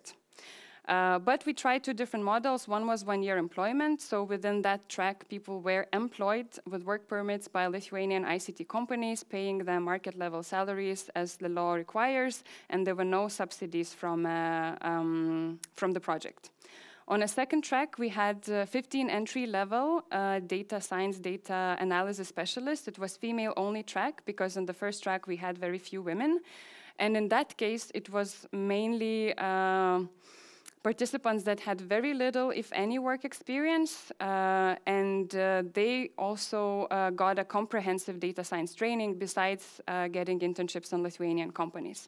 And in that case, they got stipendium, not a salary, which was partly covered by the project and partly by the companies. As a result of the project, we also got 2 visa centers opened in Nigeria by the Lithuanian Ministry of Foreign Affairs, because without that, we couldn't have been able to actually do the project, because people needed to have a place where to apply for visas. And one more result that we are very proud of, and I think that also nullifies somewhat the brain drain question, is that one of the companies that was part of the project decided to open their office in Nigeria, in Abuja, and started hiring locally. And actually, in the next year, they are planning to hire 30 people, and then the year after, 100 if all goes well. So I think for the number of people that we brought to Lithuania, and those 18 that actually stayed in Lithuania after the program because others came back, it shows that we need a little bit of push to make these things happen, but afterwards the private sector, once it makes sense for the private sector, they will follow themselves. A bit about the process. I won't quote all the numbers, you can see them in the slide, but I can say that for the call for applications, for all the applications we got, we actually didn't even have a long open call. We only advertised it in very specific channels, basically where we can find techies, and it was open mostly for 2-3 weeks. And still, it was quite a load of applications that we had to manage. So we had to create a very smart process on how to manage. We did technical testing online. We did a number of interviews because we wanted to be sure that we know what we are bringing. And not so much, that, I don't know, something would be bad with these people, but we also say that migration, international migration, is also personally challenging. So we were trying to spot the people that would be able to accommodate themselves in a very new environment that is very different. And for most of them, it was their first time abroad. Most of them have never been outside Nigeria. And when they landed in Lithuania, their eyes were definitely wide open. We also had a stage, what we call a hackathon for the first track. It was before COVID era. So we could actually bring Lithuanian ICT companies with us to Nigeria to be part of the hackathon so they could see people in action, because we had to counter all these stereotypes that were there or lack of awareness what kind of people are there. And actually it really paid off, because some of the companies that initially wanted to hire one person during the hackathon decided to hire 4, etc. So that was like absolutely 100% success. When we did the traineeship, we had to do all the selection process online. We managed, it's fine, but I think without the possibility to have that physical first contact initially, it would have been much harder. And of course, then there is this whole stage of matching. And I cannot give any silver bullet of how it happens, because in every single case, it happens in a different way. Companies have different motivations. And I think when we talk about private sector engagement, it's very important to remember that if you talk to the association, it's not the same as to talk to one company. Because association can talk on, like on a macro level, say what are the interests of the labor market, etc. But in the end, it's just one company that decides to hire or not. And within that company, there are even different layers of people that are making these decisions. And talking about these different people and conversations with these different people, when we started pitching the project initially, these were the feedbacks like that we got from the skeptical point of view. I'm putting the positive aside. There were definitely concerns that it's too big of a transformation. We only speak in Lithuanian, etc. So and I think what's important to mention is that initially we also focused the project on Lithuanian capital, small and medium enterprises, because our assumption was that large corporates can do it themselves. If they want to, they have all the resources to do it, but Lithuanian ICT companies that are of Lithuanian capital and are a bit more struggling to attract talent and don't know how, this is where our value added it. So we knew it will be harder, but we wanted to work with them, and some of them really went through this transformation in a successful way, and afterwards started actually hiring people themselves even without our support.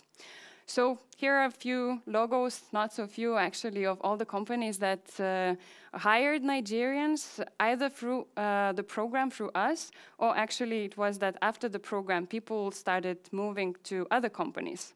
So we say that there is also like a long-term benefit for the whole ecosystem, because people move from one company to another. This is not something strange, because in ICT sector, people are very mobile and they change their companies very often. And well, this is the Digital Explorers community now in Lithuania. They do live good lives, I must say. We are super happy because they are also active in the Lithuanian tech ecosystem. For example, we have a Women Go Tech mentorship program for Lithuanian women that want to work in ICT sector, and some of our explorers are actually being mentors in that program. So there is definitely a two-way street in that. This is a couple of quotes from employers that had digital explorers in their teams that really said that even if before the program they were either a bit skeptical about talent coming from non-EU countries or didn't know how to do that, that program really showed them the ways, and that they decided to open offices. So my very last point on the talent partnerships and what can Baltics get or actually contribute to the talent partnerships, I would say that it's very important to remember the talent partnerships should not be seen just as migration projects. We tried to frame digital explorers in a context of much more than just migration. It's business relations, it's international relations, it's how we build our international partnerships beyond our usual geography. And with that I end because I see that I'm already ahead of time. Thank you very much, Monty. Thank you very much. We actually have quite a few questions for you. So let's try to answer them as quickly as possible. So how did you get these 1,700 applications? Which kind of marketing and communication activities did you use? There was the whole journey of that. We started working with tech hubs in Nigeria initially. Then we saw that we got more applications from what we say tech enthusiasts than tech specialists. There were people that were very eager to get into tech but didn't get the qualifications yet. Then we just started working with a lot of tech influencers in the tech ecosystem. We really tried to be very much hands-on. And what we know from our explorers is that usually how they found out about the program was through different WhatsApp groups where developers are chatting about different opportunities. So once again, I don't have a silver bullet. You really need to build your brand if you want to attract the people that you really want in the program. The visa center you opened in Nigeria, was it VFS Global and for D visas or long stay visas? Yeah, so it was a VFS. Lithuania was already in the process of opening these visa centers in different locations around the world. And when we started the project, Nigeria was not initially on the list where the visa center would be open. And it took us back and forth discussion, of course, with the Ministry of Foreign Affairs. But in the end, yes, they opened the visa centers there and it stayed. And I think it also contributes to more legal pathways. How did you manage the expectations of participants, both the explorers and the companies? That's a tricky part. Of course, there was always a question of staying because in the beginning of the program, everyone knows that it's a 1 year or 6 months, depending if it's employment or traineeship. We always try to be very transparent, actually, be it explorers, coming to Lithuania saying that Lithuania is not Canada, so be aware of that. Lithuania is super homogeneous. People might look strange at you, etc. Just absolute transparency. And also saying to people that you will be path makers. Basically, you are the ambassadors of similar programs and you have to do it well. When it comes to employers, what we said is that people will be qualified in a certain way, but they might not be qualified in the way you expect them. And perhaps I want to put like a bit more content in that, is that in Nigeria, ICT specialists, which I believe is an interest for a lot of other member states, would have a lot of experience that is not necessarily in depth. So they jump from one coding language to another because this is how the market works and this is how employers want them to do. While in Lithuania, the employers would require depth.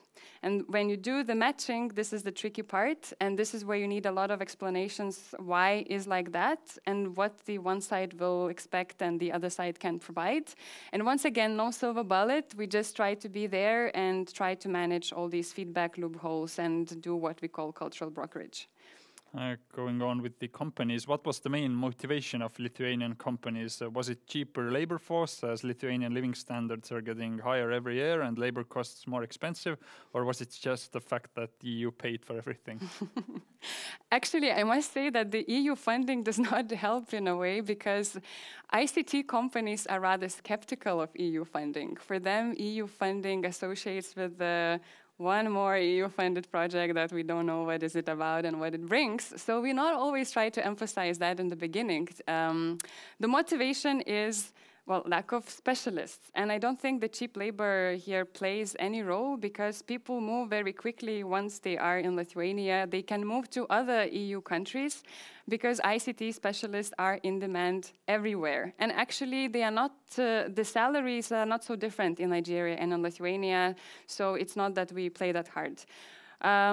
So companies wanted ICT specialists. Of course, for them it was good that there was a support coming with a project, that they didn't have to do it on their own, that we took care of all of the migration procedures, etc. So some companies were just interested in trying to have ICT specialists. Other companies were interested to explore also the new market approach. Like this is how you learn about the country in a way, because Lithuanian ICT sector is export-oriented, so that was part of the motivation as well.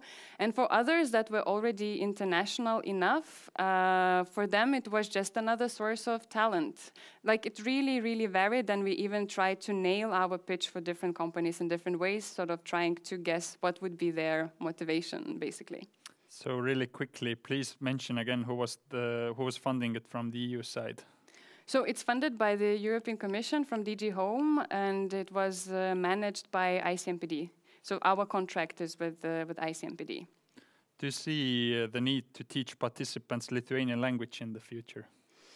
I think, of course, it helps them to integrate. What we did, we just gave them, initially when they arrived, we gave them a few tricks how to get into the hearts of Lithuanian people. Like if there is a person, looking weirdly at the shop, just say labas, and which is hi in Lithuania, and you'll get a smile. Some of the companies actually funded the language training when people started working in Lithuania. I think it definitely helps, but here we have this thing that people don't necessarily think that they will stay long term. And I mean, as someone who lived, for example, in Denmark and only learned a little bit of Danish because everyone speaks English, I cannot really blame them for that. And finally, this is a two-part question. Are there plans to continue with the project? And are there plans to maintain ties with the participants after they have returned to Nigeria? Yeah, so I'm glad there is this question because I didn't cover it in my presentation. We are now carefully considering the future of digital explorers. We think we built quite a bit of know-how that we want to build on. And we are very interested in making digital explorers Baltic and not just Lithuanian, and also looking to other potential partner countries, not necessarily only Nigeria and not necessarily only African countries, to be honest. When it comes to relations with participants, we have an alumni network, and actually participants that stayed in Lithuania and they left are part of it. And we are now also in the process of discussing how they can contribute to their local tech ecosystem by providing trainings, etc. So the relations are definitely there. Okay, so thank you, Manti. Thank you. Thank you for the presentation, and thank you for a very interesting project. And the final speaker of the first session will be Maren Grimmer. Maren is the Principal Business Analyst for the e-Residency Program of Estonia, and she will be talking about innovative pathways in migration, such as digital nomad visas and e-residency. So Maren, please.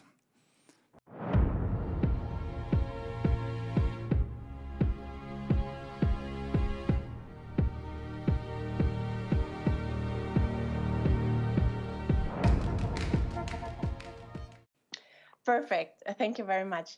So first of all, I want to thank you for the inspiring presentation now about the digital explorers.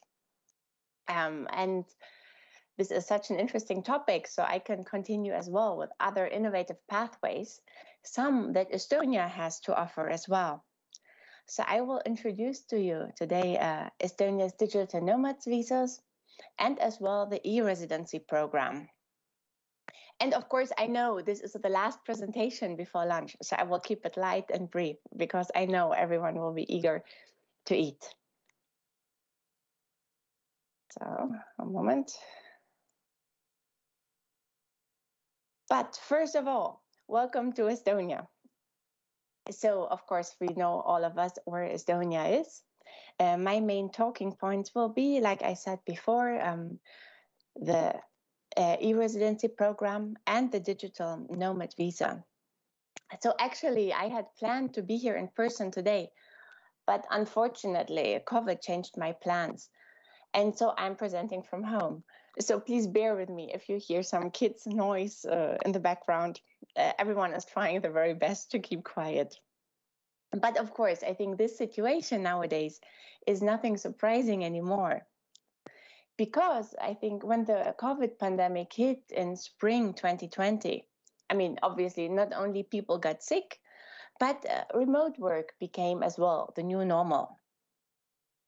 But I think not only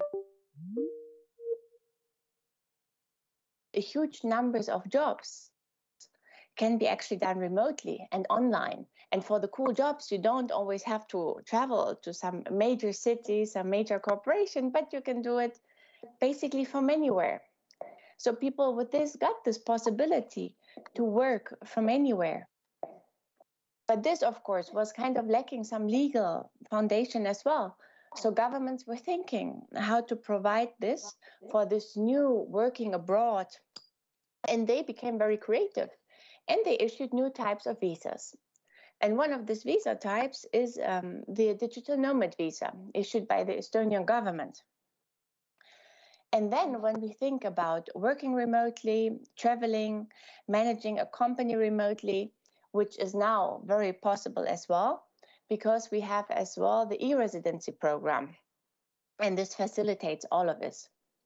So basically today during this short presentation, I will explain to you how the e-residency program and the digital nomad visa constitute new innovative pathways of migration.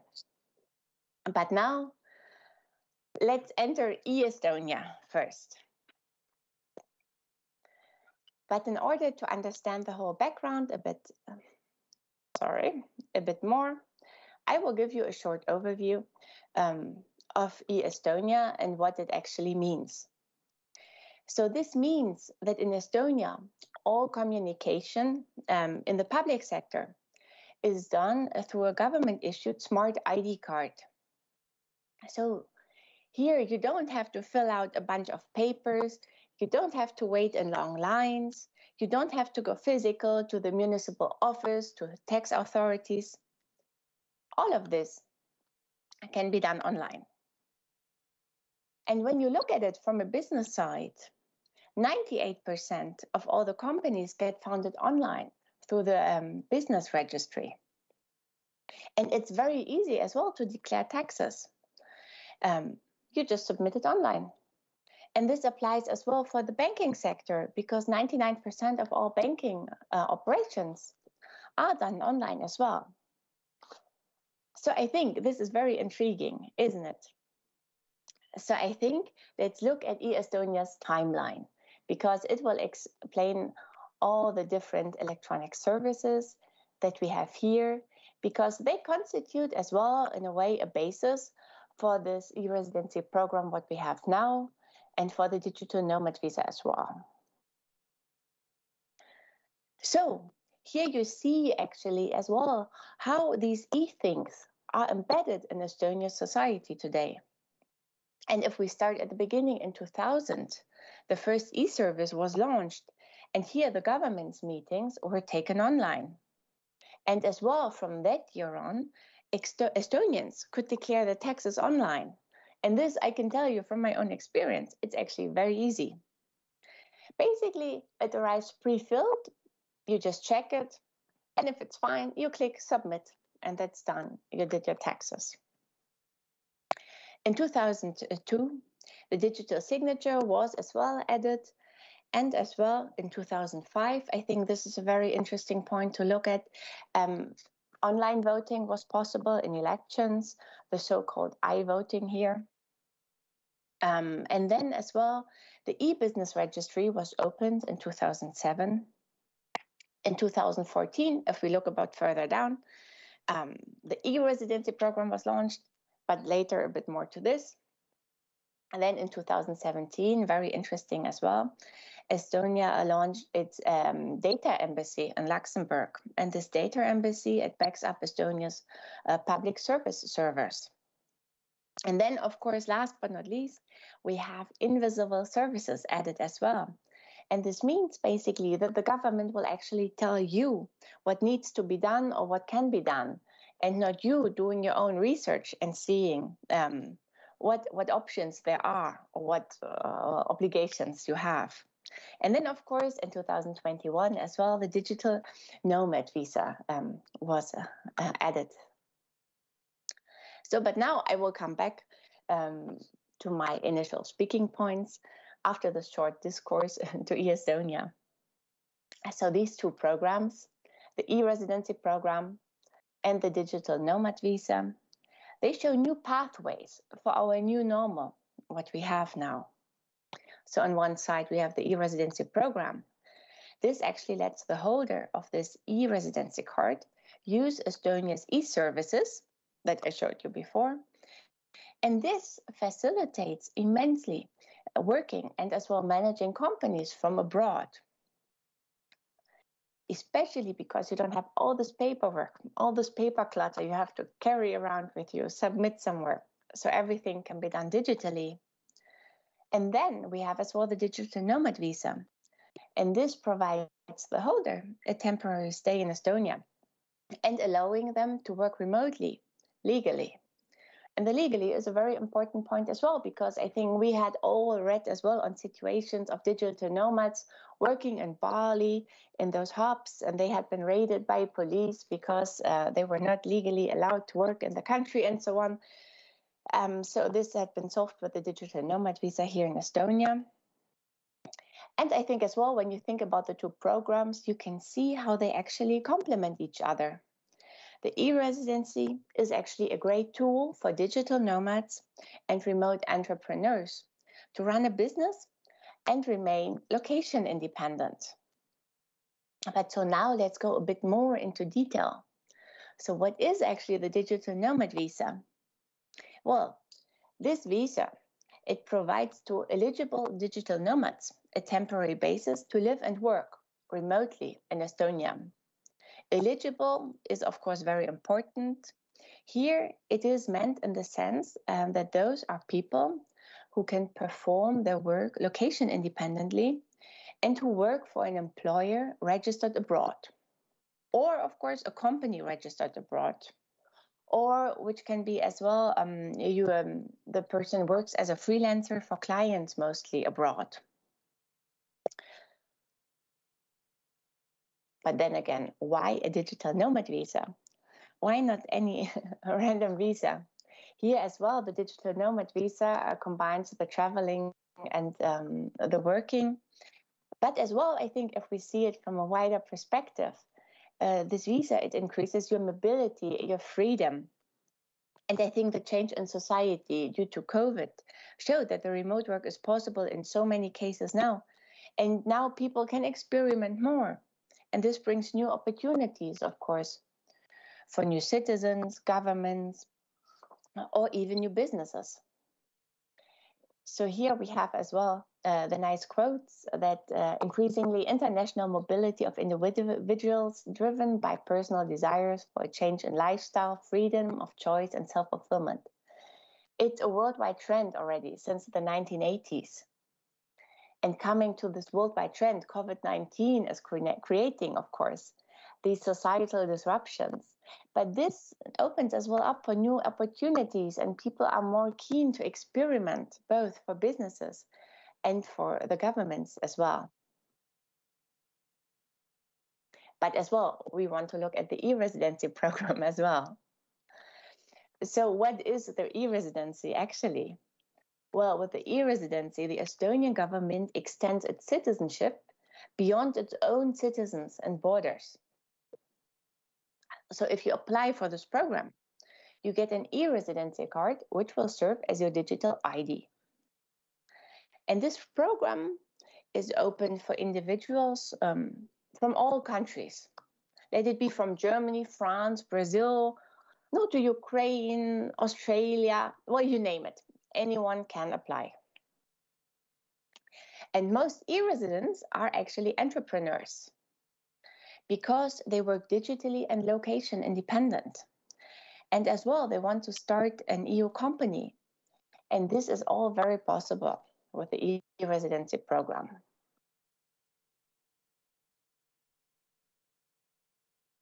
But of course, we should not confuse e-residency with a travel document.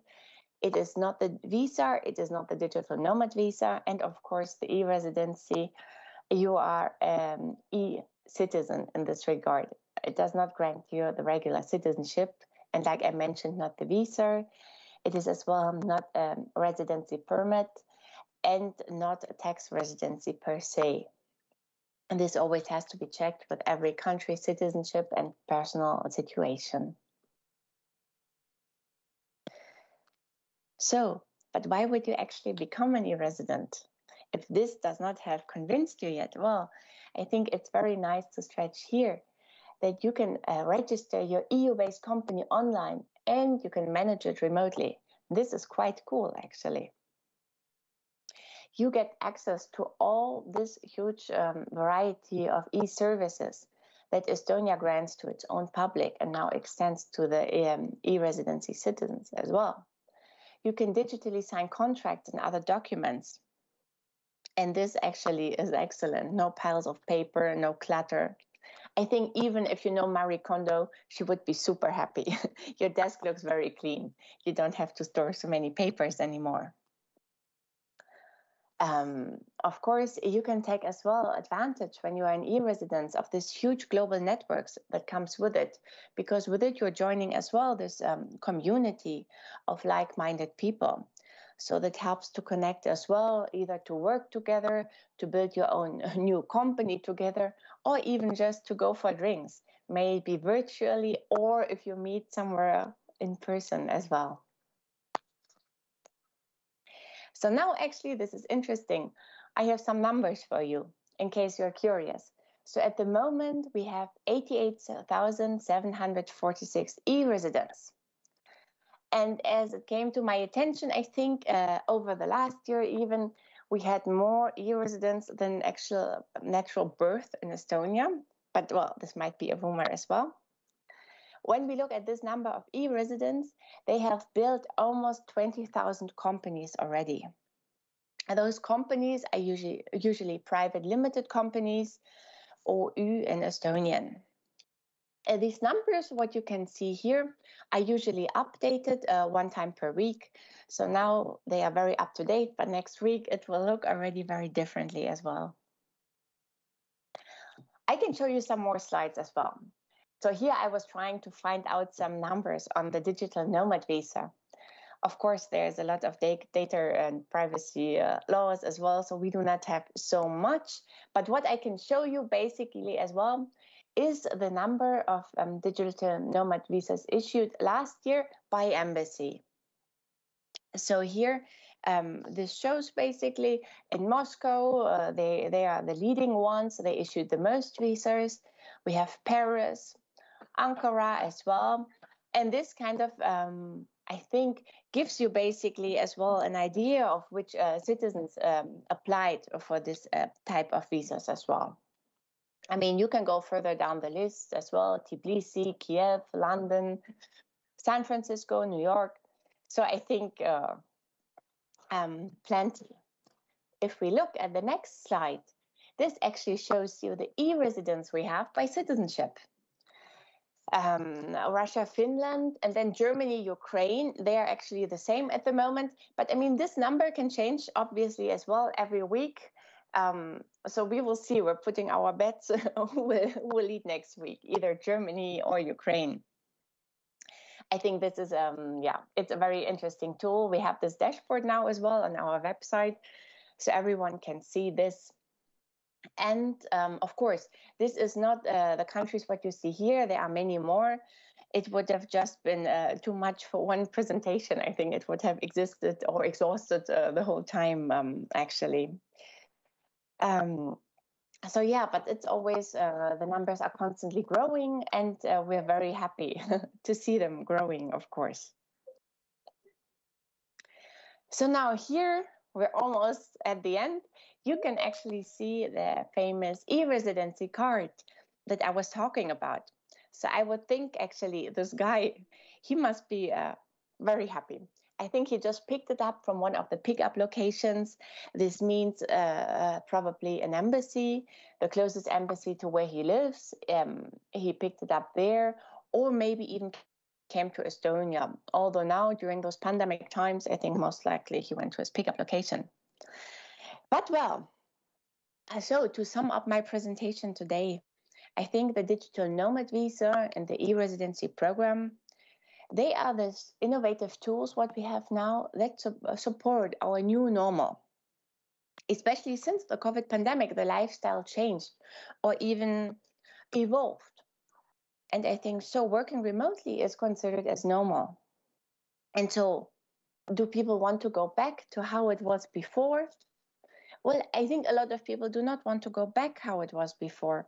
They enjoy this new freedom of location independency. And the digital nomad visa and the e-residency program, they are actually facilitating this.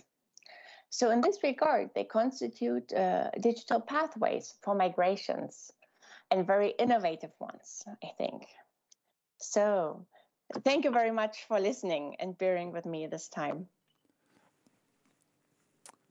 So thank you, Maren, and no need to apologize for the possible noise from the kids on the background. I think that's basically the factory setting of our times.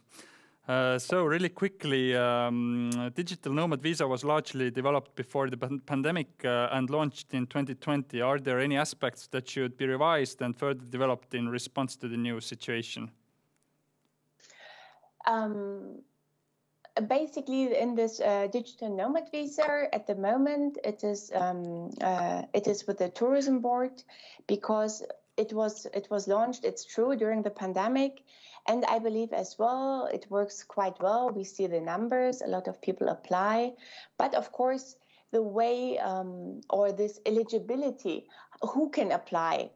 Well, it has a lot of high standards of salary that you have to provide. And I think a lot of people think this is a bit difficult for them to actually obtain this visa. So I think this might be up for revision as well. But I mean, every visa type has its peaks and bummers in this sense as well. So I think it depends, because as well, you have to consider if you have an EU visa, you can travel in Schengen as well. So I think the security has to be checked thoroughly as well. Thank you very much, Maren. We do have some more questions, but sadly, we're running really tight with our schedule, so we're going to have to move on here. But thank you once more for the presentation.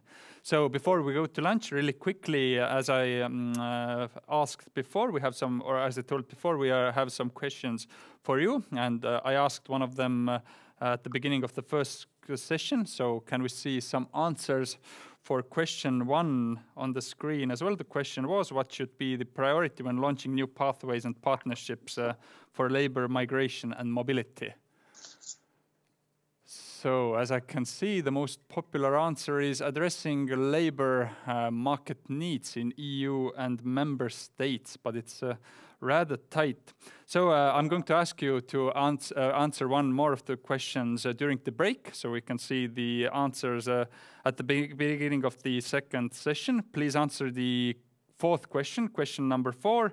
In which area of the following are innovative solutions and policies most urgently needed? So thank you for answering question number 4. We'll see the answers at the beginning of the second session. And now it's time for lunch. So let's meet here again at 1 o'clock Estonian time. So that means in 48 minutes. So thank you.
So that sounds like the beginning of an action film.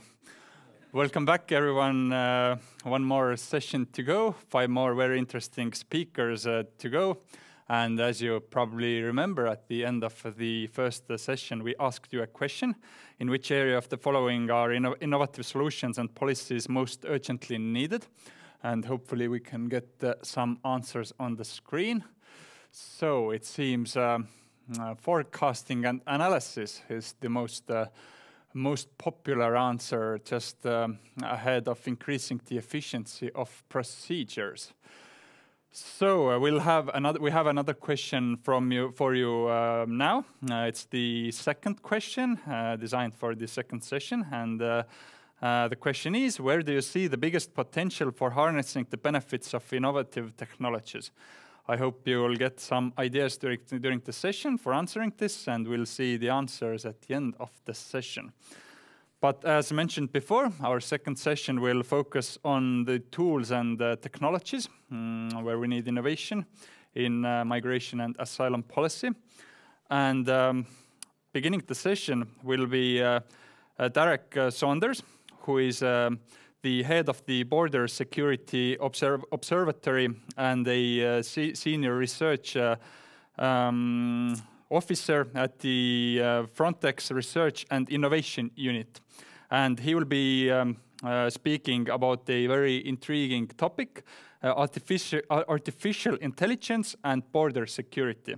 So Derek, hopefully you are with us, and again virtually, the floor is yours.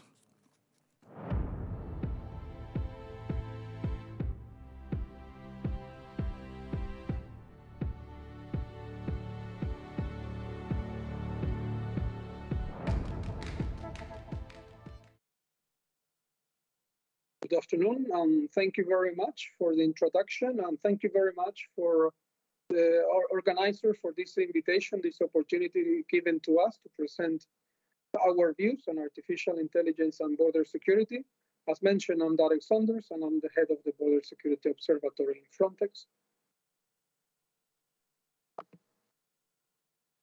The agency, it has multiple tasks and responsibilities. The European Border and Coast Guard Agency, or in short, Frontex. And research and innovation is seen as a horizontal, or as it's called in the regulation, an overarching task. In our mandate, we focus on monitoring and contributing to research and innovation in a general way.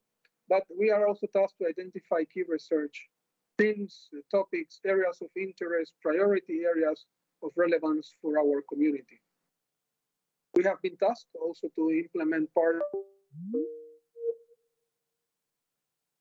in close collaboration with our counterparts from DG Home and the Research Executive Agency, and we only cover parts that have been allocated and assigned to us by DG Home. A critical part of our work is the implementation of technological pilot projects, where we test, simulate, and document the technologies of interest and identified by experts, by our community. Also, not only in the Article 66, which covers research and innovation, but on other parts of our regulation, there are multiple tasks associated with the definition and implementation of standards, or as others might call for our community, minimum technical requirements. Our mandate is responded to in multiple ways, as I mentioned, not only research, but very practical as pilot projects of multiple technologies, and our close relationship with the European Border and Coast Guard, but also academia and industry. And getting closer to the topic of today's presentation, I wanted to highlight that the Research and Innovation Unit in Frontex, and specifically in my sector, we are tasked with conducting technology research, technology foresight, and in the area of research, the main activities in the recent years, one of them was the artificial intelligence research study that we kicked off in 2019 and conducted in 2020. And the results were actually published at the beginning of 21. As you can realize, conducting an artificial intelligence or any other research study requires interaction and data collection and meeting with multiple experts in times of COVID was not the most easy thing to do. In 21, we conducted two activities, two large research. So one on technology foresight on biometrics, that was actually quite linked to the artificial intelligence one, and the EU Green Deal and sustainability. And there are linkages in all of these three research studies. These two, Tech Foresight and the Green Deal research study, the results will be published and made available in Q1 of this year. For this year, we're planning to conduct up to three research studies. Those are being right now still validated, and we need the green light from our management before we can kick them off. To the subject of the presentation of this short presentation, the AI research study that we conducted in 2020, you have at the bottom of the presentation of the slide a link with the report already. And we decided to kick off this study to a large degree because of the popularity of the term word artificial intelligence.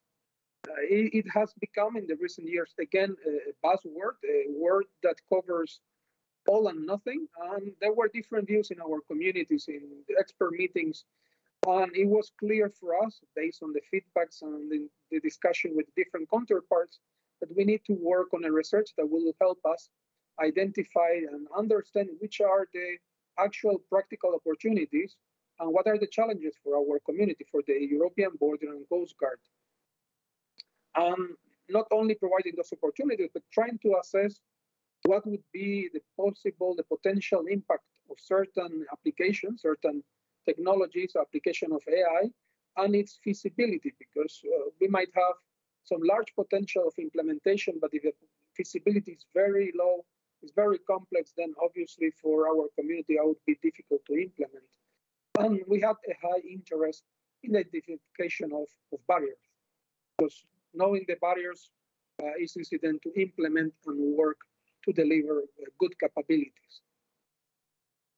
I would highlight that this study was quite practical because it was conducted to support our counterparts.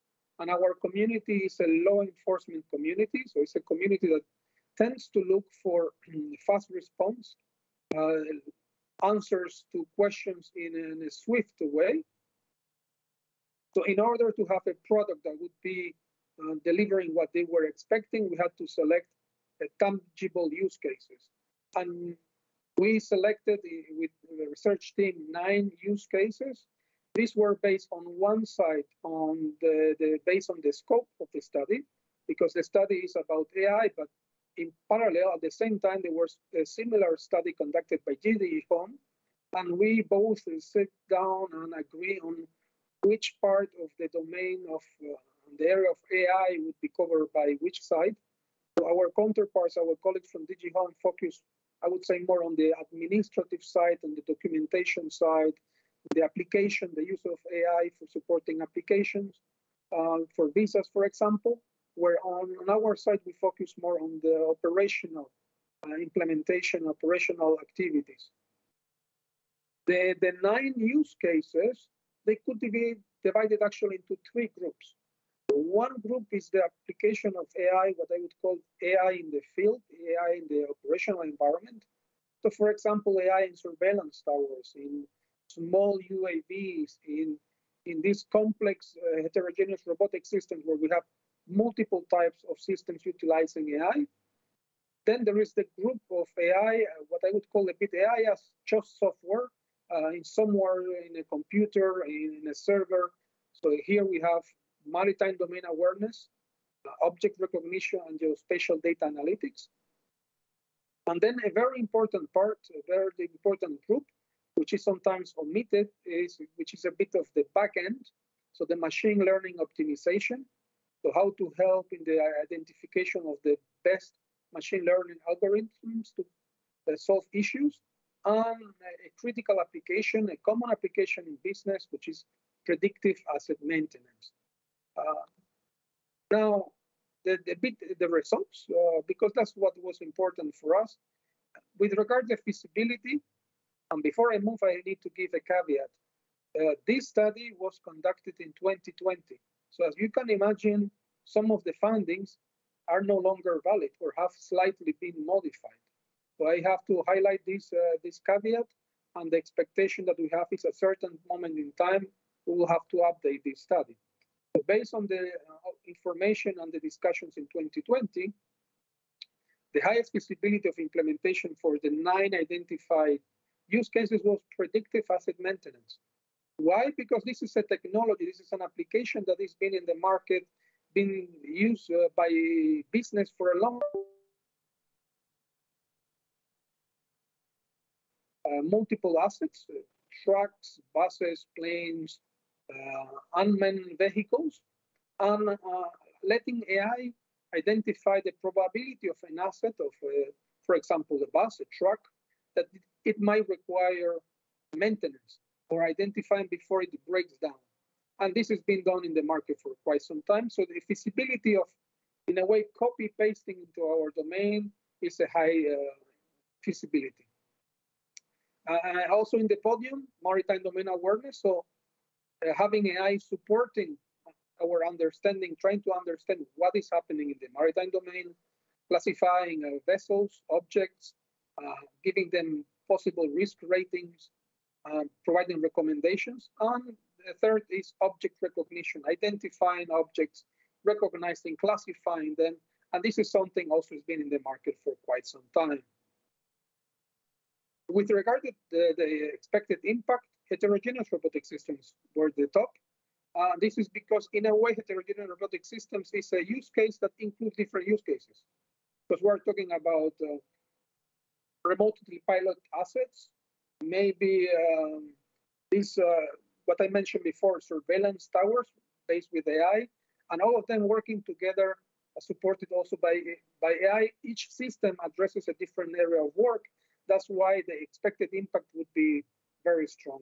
And again, we have a repetition of maritime domain awareness and object recognition.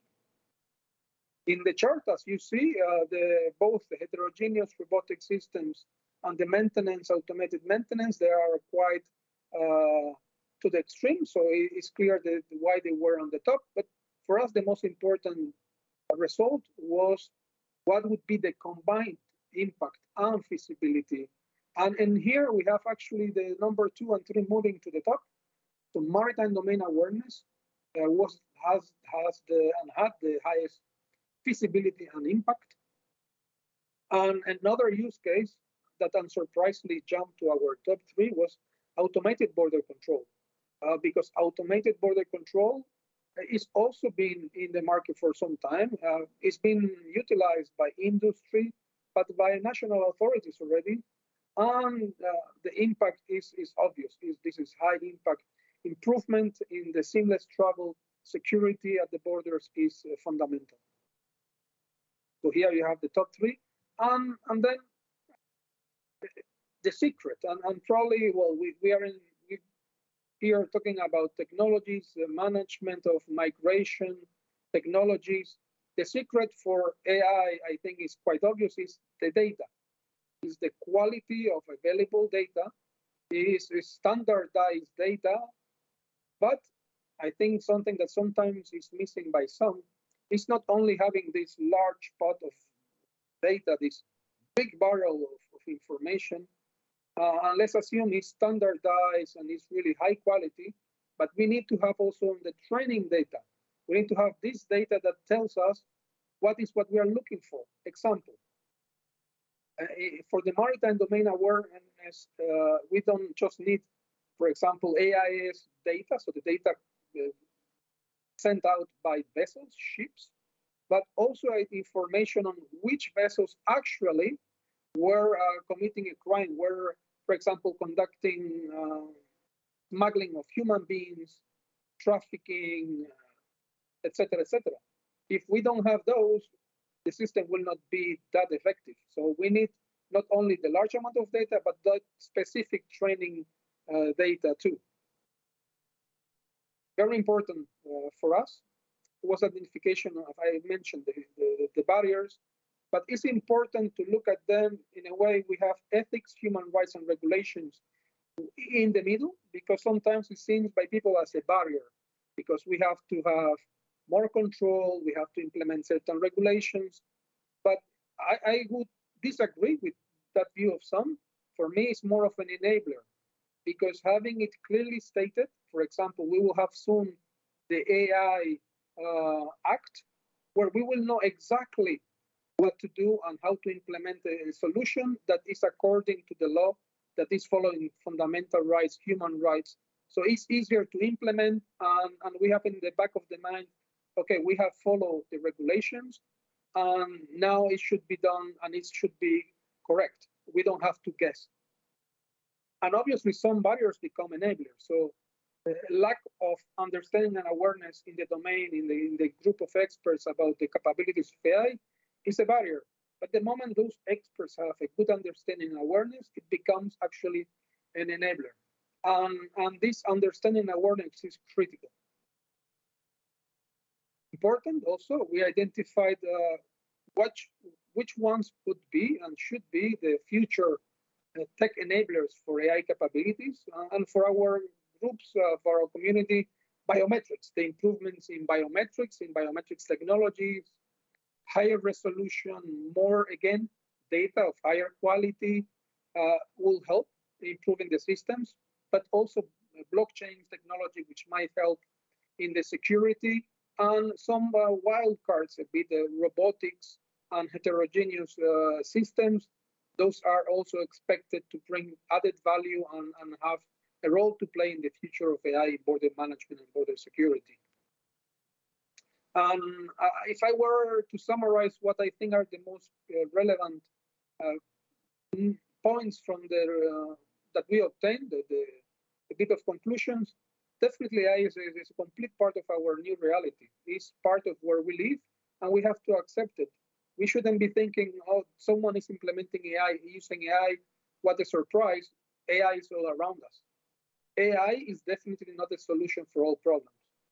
Like everything in life, you don't use a truck to do a regular taxi moving from point A to point B. It's the same with AI. There are sometimes easier solutions that can be utilized. AI is just a tool, which is as good as this, I would call a programmer, the people defining, working, implementing it. To have a high degree of success in an implementation development of AI, we need three groups of people. The experts in the domain, for example, the migration experts, the security experts. We need the operators. Actually, I would say experts in AI, operators, meaning the people who know the domain. So, for example, security and border management, and people facilitating this project management, people who translate what this AI guru is saying and what this operational person is saying, because sometimes there is not a clear understanding between the two. And we completely obtain a conclusion that specific AI solutions are a perfect fit for the EBCG, and we expect some of those solutions entering into operations in the short to medium term. Thank you. So thank you, Derek, for the presentation and for introducing us to the matrix. So just a quick reminder to everyone that if you have any questions, please post them on Worksup so I can ask them from the presenters. And Derek, do barriers to the adoption of AI tools vary between countries? And do these differences also impact the overall security of the EU external borders? Well, barriers definitely vary between member states. For example, I would say the awareness level is quite different between member state authorities. Some of them have had the opportunity to test, validate, and utilize AI. So they have learned the easy or the tough way. Some other member states are still in the moment of thinking, deciding whether they should utilize AI. So I would say knowledge awareness is one of the parts of change management here for the implementation of AI, and it varies. The good thing with regards to the security of the external borders is that the EBCG, European Border and European Coast Guard, is in a community that includes member state authorities and Frontex. So we play a bit of the role of supporting all, trying to implement common standards. So when there are some differences, we play the role of filling the gap, supporting and making sure those gaps are not utilized by any threat, by any external actor that might want to utilize those gaps. In terms of the development of the AI tools, how much cooperation is there between European countries, or does everyone basically develop the tools independently? I would say it's a really nice mix. Right now in the EU, there are multiple frameworks of cooperation. It's really a vast, I would say, amount of frameworks. So there are working groups coordinated, for example, by DG Home. For example, the push to implement data spaces, common data spaces that are going to hopefully be utilized for AI too. So this is an excellent initiative by the EU. There are also really interesting working groups in EU agencies. For example, our friends from EU LISA, they have a working group on AI, a very effective one. And then in the meetings and the discussion with the member states, it's clear there is quite some member states that are developing their own capabilities and working on their specificities. Because again, as I mentioned, AI is not a tool for all and for everything. So sometimes the need is a national need. So it's done by a member state. When something is wider, it's good when we have these EU common initiatives which are in place. And finally, rather quickly, what role do you see AI tools playing in case of sudden irregular migration flows, such as the migration conflict in Belarus? Well, I would say that's a very tough question, because in such a situation, we're talking then more about, unfortunately, response, which is more practical, operational.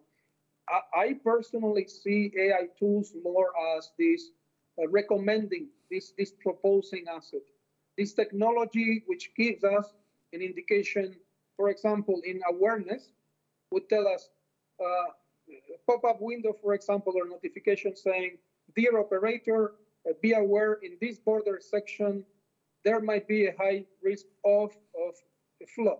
Maybe the system is seeing, for example, an automated surveillance tower is seeing some weird movement, it's receiving weird sounds, and it finds the correlation with an area that the detections have been confirmed, and it gives us a notification. But again, I see AI as a proposer, recommender, and never a decider, a decision maker, taker. Thank you very much, Derek, for discussing this very intriguing and difficult subject. So moving on, our second speaker of the second session will be Adolfo Somarribas. Adolfo is the senior legal migration expert for the European Migration Network Luxembourg, and he will be speaking about the recent developments in digitalization. So Adolfo, please.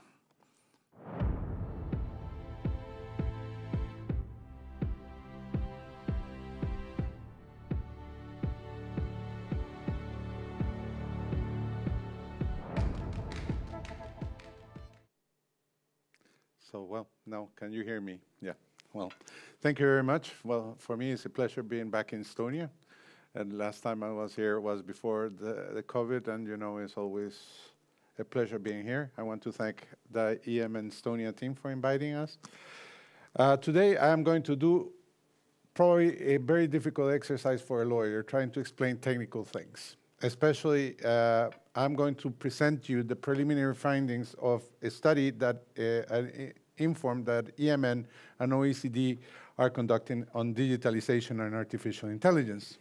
The problem is Derek already stole part of my presentation, so now I will try to catch up, and I will finish with some personal remarks at the end.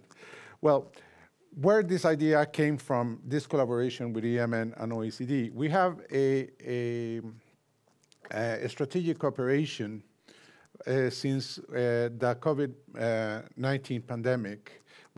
This came as part of the trends that we determined in the EMN OECD series on migration management informs during the COVID-19 pandemic. And this study is one of the new series that we are developing in the context on innovation in migration, in the context of the new Pact of Migration and Asylum. The Inform is prepared with the information provided by 24 member states, Georgia, who is an observer member, and the OECD. And we are going to explore in this Inform what the role that new technologies play in migration and asylum management. However, this is preliminary findings, and if you want to not lose the entire report, it will be presented in Brussels in a hybrid roundtable on the 10th of February. So, you know, this will be more or less the trailer. So I excuse myself if I'm not the most suitable candidate to do this. So first of all, there are three major issues that this Inform talks: digitalization, blockchain technology, and artificial intelligence. All the three were mentioned by Derek already. The first thing is what we understand by digitalization. In this context, we consider that the process of, sorry, I have not moved, whoops. Oops, not moving. Yep, that one. Okay. It's the process of moving to digital operations, referring to the use of digital technologies to change a business model and provide value-producing opportunities. In short, it's passing from paper procedures to digital procedures. Remember, computers are very nice when things go right, but when they go wrong, that can cause a problem. Blockchain technology, it has been used a lot especially in the banking system. And Estonia is probably in securing information. And Estonia is probably the best example to do this with your ID card that was already presented, and I'm not going to go through this, but it's a structure that stores transactional records of the public. This is what you call the block. In several databases, this is the chain, in a network connected to peer-and-peer nodes. So this, what happened is, at the end, the result is a digital ledger that you cannot alter, you cannot modify.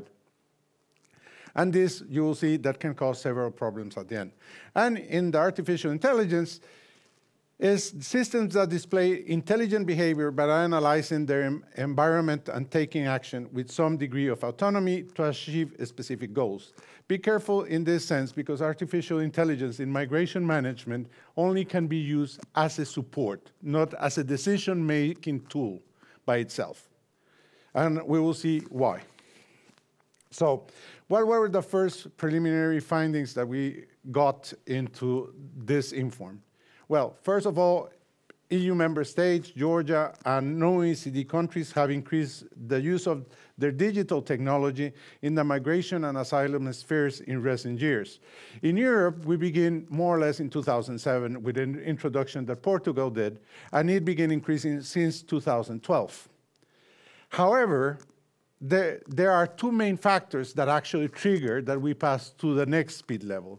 First, does the migration crisis of 2015 that increased the changing migration flows and exceptional circumstances like the COVID-19. Then we have in most digital technology is used in most member states with several objectives: enhance customer service and to move to paperless working environment, for language identification and assessment, and this is done in the asylum procedure, and then to identify and fraud detection. Here is where I disagree with Derek, because with morphine attacks, even artificial intelligence can be tricked, because the artificial intelligence now is being developed to try to avoid the morphine attacks. Morphine attacks is having two images that are mixed, and that can allow a criminal or anybody to pass through that, because that will trigger, and it has taken, they have done several tests on this, and have proved that is one of the challenges that artificial intelligence is confronted at this level. Then we have, what is the level? Like we already heard, the levels of use changes from one member state to the other. and it's not a one solution fits all. The first case is some countries, like Luxembourg, use online appointment systems. Others do it for customer service.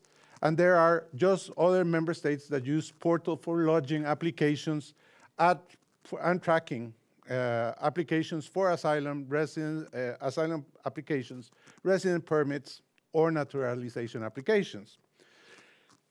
The use of artificial intelligence actually can be used either for providing customer service like a chatbot.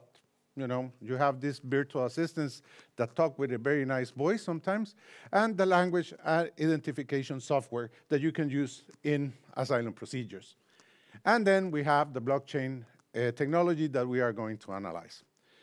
The COVID-19 triggered the use of all these systems, but this e-administration focused on the need to continue providing services because the state cannot shut down, even though we lock down everything, but it's an obligation of the state to continue providing services. So the idea was, and this is how to provide services when online services in the first lockdown were restricted or no longer possible. Though this, what most member states did was to optimize their existing tools or introduce new ones.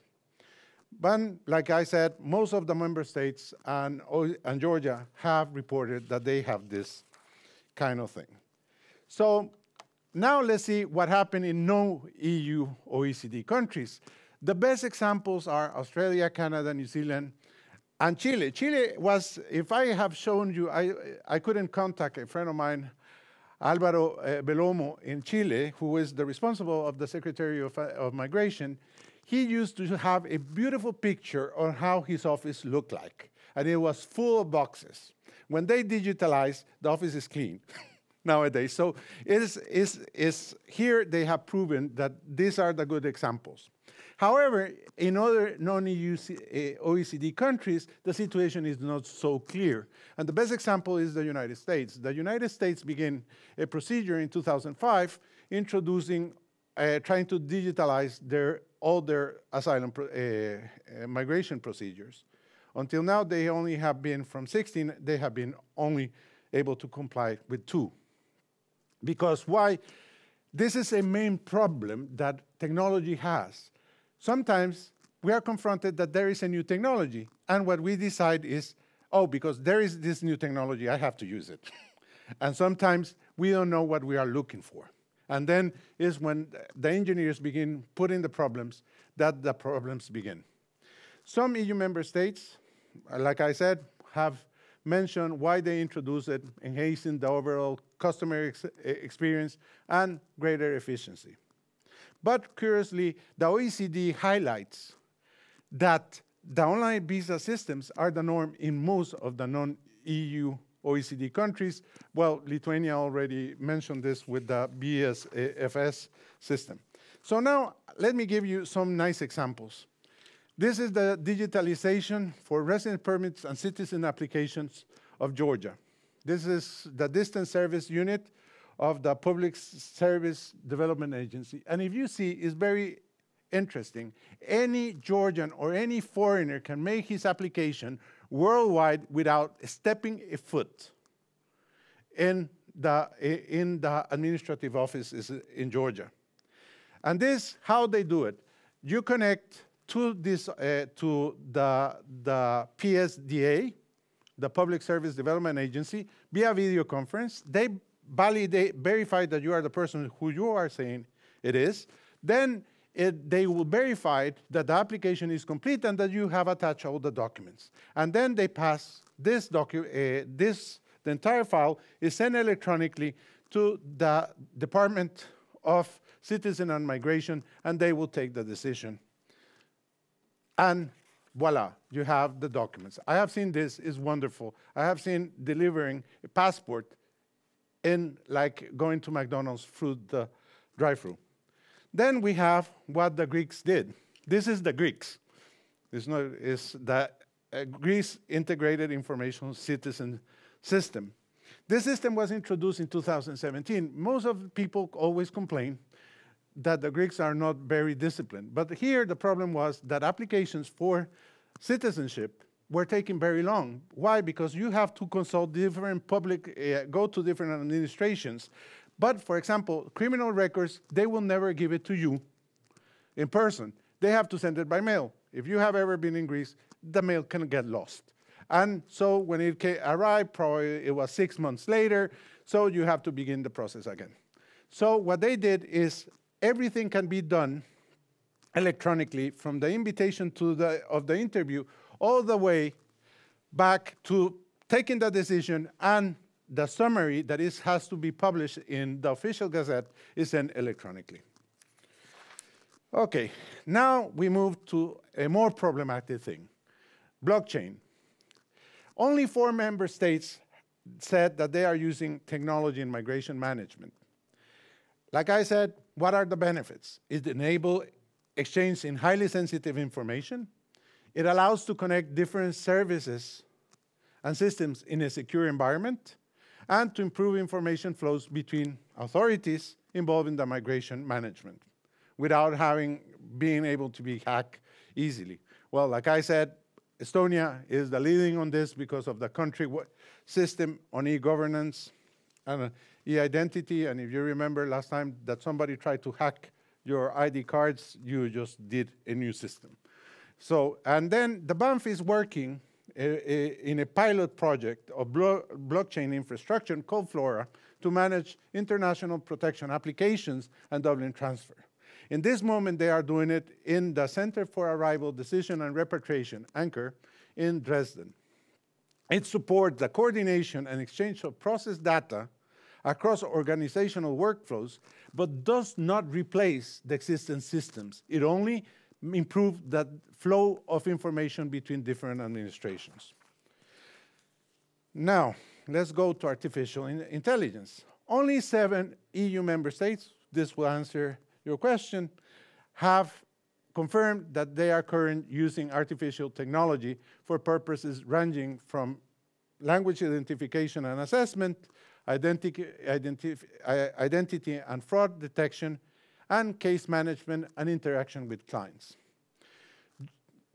Germany uses a language identification system called DIAS that can recognize Arabic dialects to assist with the identification of an asylum applicant country of origin. So I will show you in a minute. Then Latvia has the tilde system, but I'm not going to speak because there is a speaker on this.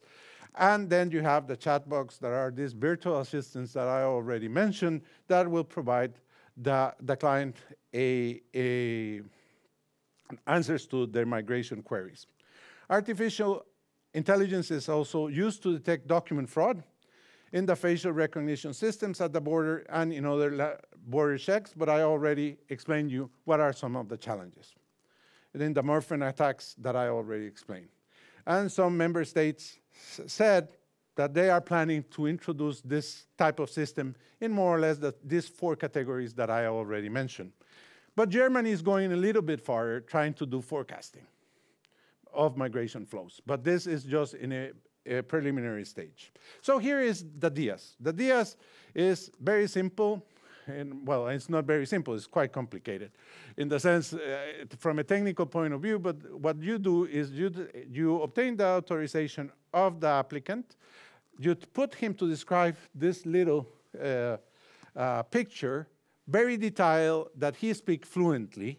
And then this description is recorded, put it into a recorded audio file with the identity, an ID number of the applicant, and then this is analyzed by the samples that the system has.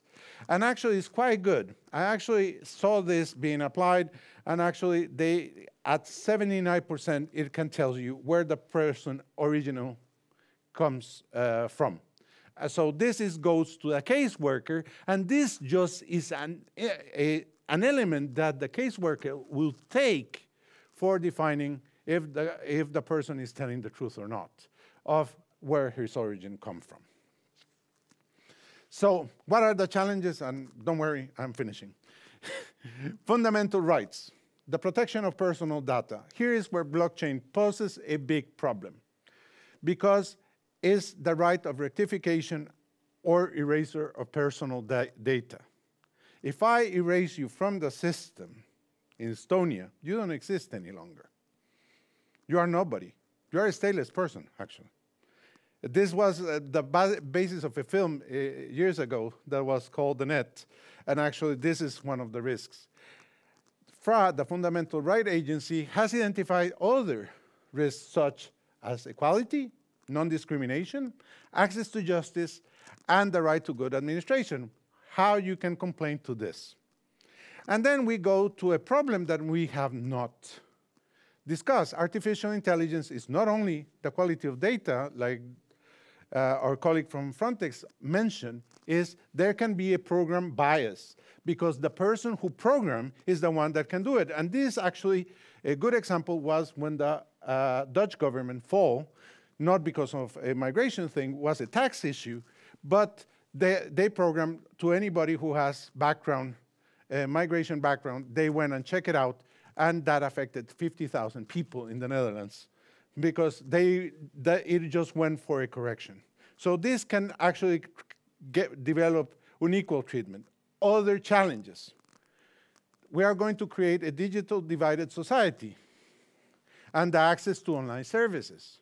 You know, we always believe that we are very good doing online things, but you know, we are not so very good, in the sense that migrants, especially migrants, don't have always access to technology. I saw this during the COVID-19 with students that we have at the university, that they didn't have a computer. Nobody will have believed me this in the 21st century, but that was, and in sometimes the communication infrastructure is poor and the digital literacy is low. Then there is the lack of trust on consumers in digital systems. Here in Estonia, you know, is safe, but there in the rest of Europe, we are behind you around 15 to 20 years in some cases. And this creates that people get hacked all the time and all this kind. And then the digital transformation can be resisted by government institutions. This is the reason why OECD considers that it's important to continue monitor and evaluate the outcomes of digital solution and build correction mechanisms and maintain high levels of human control and awareness. This means always the last decision has been taken by a human being. And three things from my side. First of all, like I said, who decides which technology you are going to use? Is this, yeah, 48 seconds. The second one is the quality of the data and where we are going from there. So thank you very much. That was my last slide. So thank you very much, Adolfo, for a very captivating presentation. I have only one question to ask from you. Yeah. Are there any EU-wide regulations or standards to ensure that there is no potential harm caused by this is a problem. This is a problem. There is, right now, at this moment, the European Union put a regulation on artificial intelligence. But this is technology. So the people who are in Brussels trying to put this thing, this have to understand first how it works. Because sometimes they said, oh, we are going to protect data protection on this kind of, on these issues. And sometimes it's not so easy because there are technical issues that either you restrict, you want transparency, but and efficiency, and those things don't go together sometimes. So I believe they are developing this. There is a draft regulation, but I don't think this has to be debated.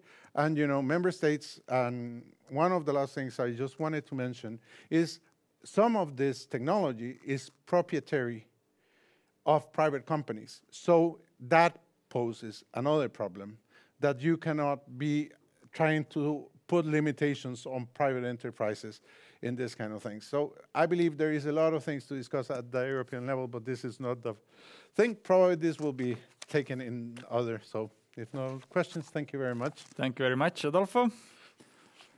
So many intriguing questions still in the air, and I guess we could have an entire conference solely on the topics raised in the past two presentations. But moving on now, our next speaker will be Jānis Reiniks from the Office of Citizenship and Migration Affairs of Latvia, and he will be talking about Latvia's free self-check e-tool for citizenship applicants. So Jānis, please, the virtual floor is yours.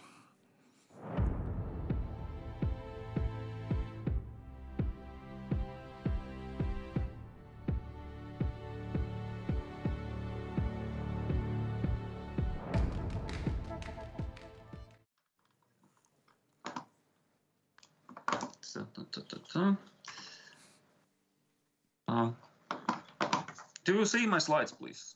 Yes, we can see them. Okay. As our colleague stated, I'm Jānis Reiniks, and I'm project manager and lead referent of Office of Citizenship and Migration Affairs of Latvia, also known as OCMA. And today I'm going to present Latvia's free self-check e-tool for citizenship applicants that we developed within the project of development of naturalization information systems and related processes. One thing before we continue, if there will be any questions that I will not able to provide an answers, please send them to OCMA and the written answers will be provided. All the contact information is included in presentation at the end and at the beginning. So if it's okay, then let's move to the next slide. So what is a self-check e-tool? It's a free and publicly available at the government website. It is a web-based application. It is accessible through different digital means, PC and mobile platforms, accessible to people with disabilities. It provides a clear understanding of what is to be expected during the citizenship examination process, and it allows citizenship applicants and other interested persons to try naturalization tests and be confident with one's knowledge. What's inside? E-tool consists of two parts. It's a public part and an administrative part. This administrative part is only available to authorized OCMA personnel or staff. It's used for creation and management of tests and other related content. Public part consists of two modules: Latvian language proficiency test or exam that includes tests of listening, reading, writing, and speech recognition. Knowledge check exams that includes tests of national anthem knowledge, basics of Latvian history and culture, basics of the Constitution of the Republic of Latvia. And it uses an artificial intelligence. About that a little bit later. Moving to the nuances of the process. Process is initiated after input of information that is used in calculations of tests or exams to be completed. According to input, applicant may complete a whole set of tests or specific tests. Tests are time limited. Audio-video content playing is limited to times according to business requirements. Before each test, examinees are informed about test count to be completed and the test time framework. At the end of each test, a summary of results is provided and an indication whether the test is completed successfully or not. So about the realization. Here is the landing page of the e-tool. It consists of many different elements. One of them is options to change visual style of the page, size of the text. So people with eyesight disabilities may choose appropriate style for his liking or her liking. Here's the information about the process and about the requirements, how to acquire the citizenship. Also, it provides links or hyperlinks to the government site about the specific information related to the process.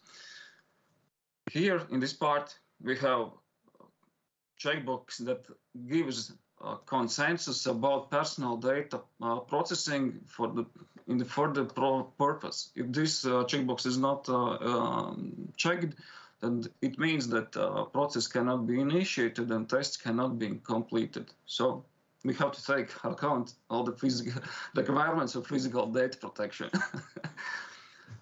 And also here is the mandatory things that is used for the examination calculations. And here we have to input the type, how we will acquire citizenship, age, knowledge level of Latvian, and if the person has the disability. So the tool checks all the entries and calculates the outcome of supposed tests to be completed. So when this information is submitted, applicant is moved to the next page. In main parts, one part is that relates the full examination. This is the green function that says initiate the check. And the second part, if there is no need, there's no need to do the full examination process, applicant can choose which type of test to complete. Also, there's information how much time it's required to complete specific test. For the reading, it's 30 minutes, for the listening same, and so on. So this button only enables specific tests to be completed. I have to mention here, I have made the presentation for specific tests only, but it gives a notion of the full realization of the product, so there shouldn't be problems to understand what is realized. Okay, let's move to the next slide. Before continuing about specific exam, I have to say that user forms share common things. It's they have this description of the tasks or the objectives to be completed. Let's say if there's when opening a specific type of test, automatically audio file about the description about the process is played. Applicant or the end user of eTool can mute this audio file by using internet browser inbuilt controls. So the thing and move to the next more specific things required for the completing the full set of the tests. Let's say, so I should not repeat in my next slides. Each end user form contains estimated time about exam or the test, count of the exams to be completed, the active part. Same applies for the tasks or objectives to be completed. Specifically for listening tests, there is specific audio control inbuilt because there is things that applicant has to hear to complete the test. So this function is only available for the listening part of the solution. Yeah, here's the description about what's going on, what's the situation. There is a description about the objective, what to do. This green button, as I said before, it's specific for the listening part, and it plays the objective in audio format, so the applicant can hear the task and to understand what has to be done within this test. So here is the question: what has to what needs to be provided the answer, and here is the answer block. I have to say that through the different tests, the questions and the answers may differ differently. They differ. In some cases, there are answers are used as pictures. Sometimes there's the data input fields that need to be required manually typing information. In some cases, it's just a function button and nothing else. Every time when user has selected the answer, it's highlighted with a specific, let's say, border around the answer. Or in some cases, it's just highlighted to easily understand what has been selected as an answer. For example, let's say in here you can see only the cathodes of all the user informs. So not to waste the time, just there's an example of one question and moving to the next slide. So, okay, let's get back to the listening examination. So we are landed on the task 1. In this case, end user plays the audio file. It says something about that must be bought, and a user has to provide the information or the answer what else must be bought. So in this case, he can choose the ham, berries, eggs, and so on, and move to the next slide when the answer is provided. When it's done, we are going to the next task. In this case, we have to once again play audio file to get information about the situation. In this case, in this example, audio file says that there was a call from somebody, and the applicant has to understand from who it was and provide the answer who answered the phone call. When it's done, when we are moving to the next task.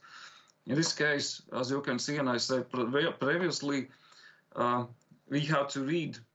At first, we have to play the audio file to understand what's going on in specific objective, then read the description, and then provide the answer to the question. In this example, and in the practice, there are fields that are manually must be entered and filled, let's say filled. So the question is about which shop will celebrate anniversary. If I understood correctly, the answer must be inputted manually in a written way. When it's done, we can submit full exam and get the results of the specific exam that was done. And when it's done, eTool provides us the result form with some elements that were included in previous forms, like estimated time, progress status of the exam and the test. And here we can see, hopefully you can see, the answer that was provided by the applicant. Here is the element that shows the correct answer, and there is the result. When we have fully submitted the results, we can see that in my case, I was so lazy to provide an answer, so this field is empty by me. eTool says that I had to choose the picture of the eggs, and at the end it says that I have failed this task.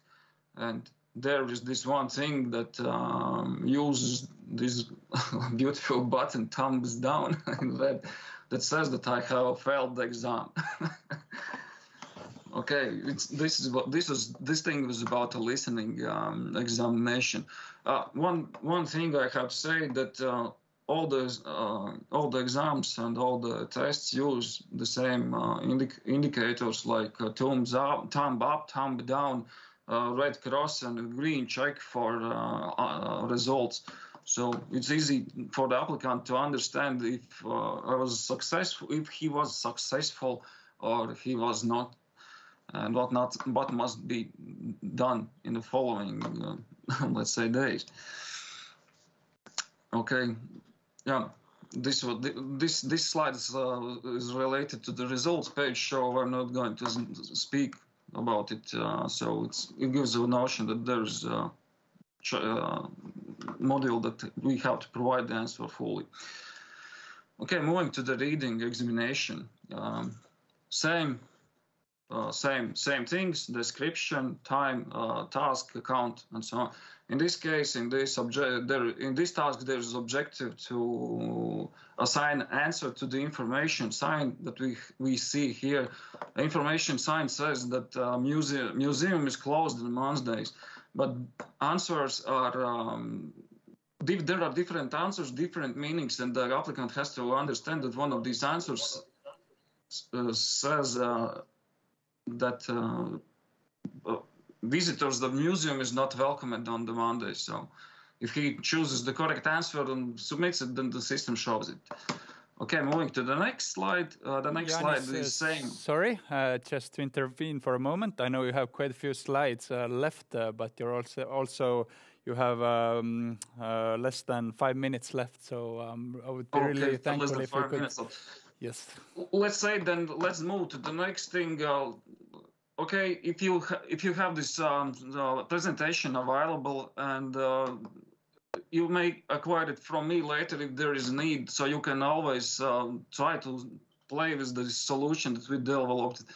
So there's no problem. Then I will move to the end and talk about some things. The main thing that was developed within the project, and it is an artificial intelligence that is used in the examination of oral expression of the anthem. Here you can see in this slide that there are two ways. One is the written part. I will not show this part, and I will talk about this oral part. When we land on the oral part of this examination, we have give a consensus or not give consensus. So the recording that was acquired during the oral expression of anthem is captured and then provided for the further development of artificial intelligence. If the checkbox is done, then we receive this data, and then we later send them to the field for the development of our artificial intelligence.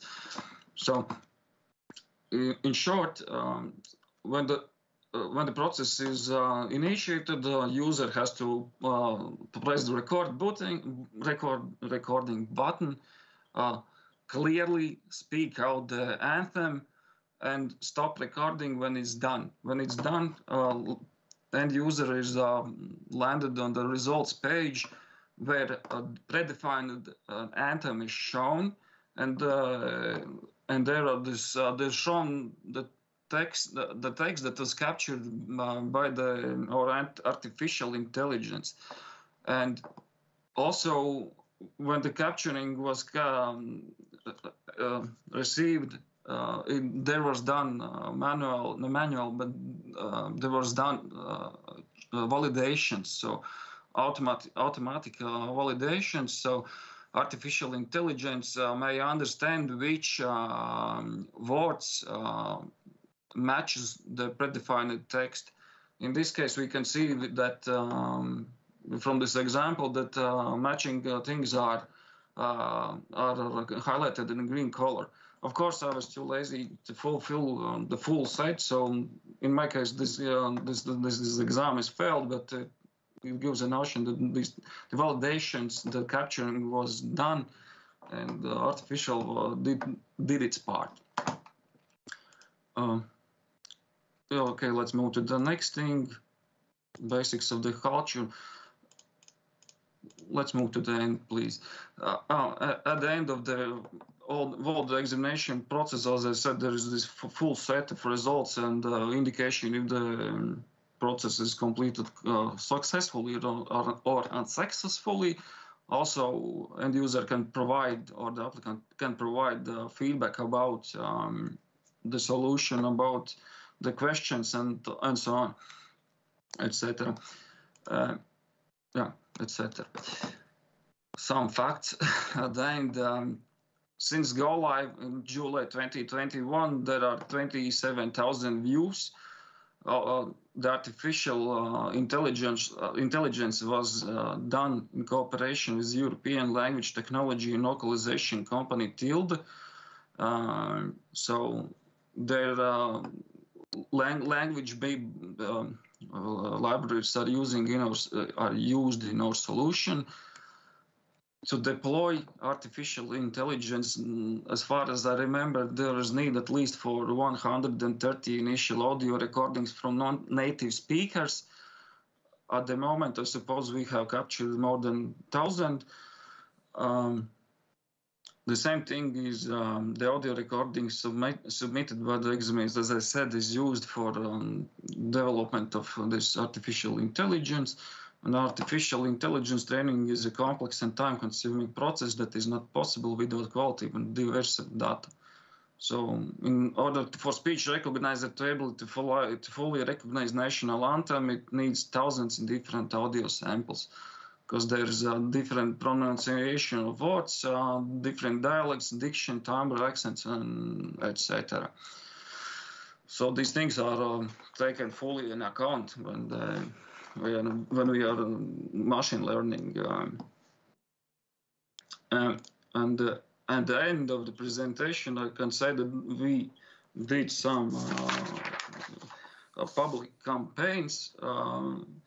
We carried out these campaigns were carried out in specific time framework. We prepared info materials like infographics, so the visual representation about the process, about the e-tool,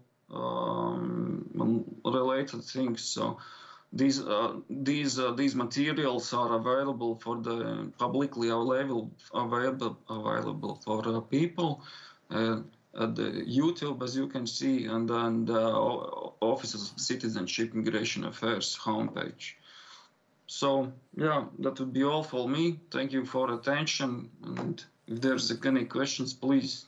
So thank you, Janis. And since we're a little behind our schedule, I'm going to keep this. I'm going to have to keep this at one question only. So, what are the expectations for this tool in the coming years? Should it raise naturalization numbers, minimize related costs, or is it something else? This is my personal view. I think this tool will give some benefits, and I hope that we will see more people that wants to acquire citizenship. And the thing is that this tool is provided for this, like it's just try and do.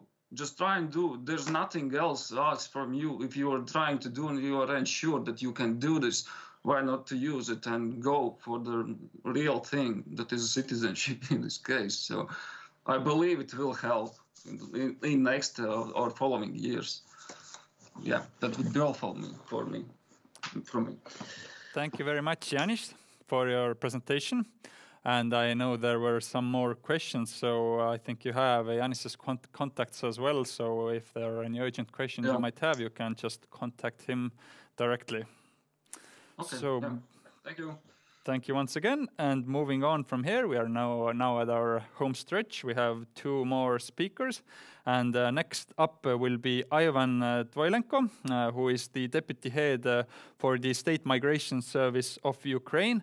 And he will share Ukraine's experience with electronic services as a way to facilitate mobility and migration management. So Ivan, please, the floor is yours.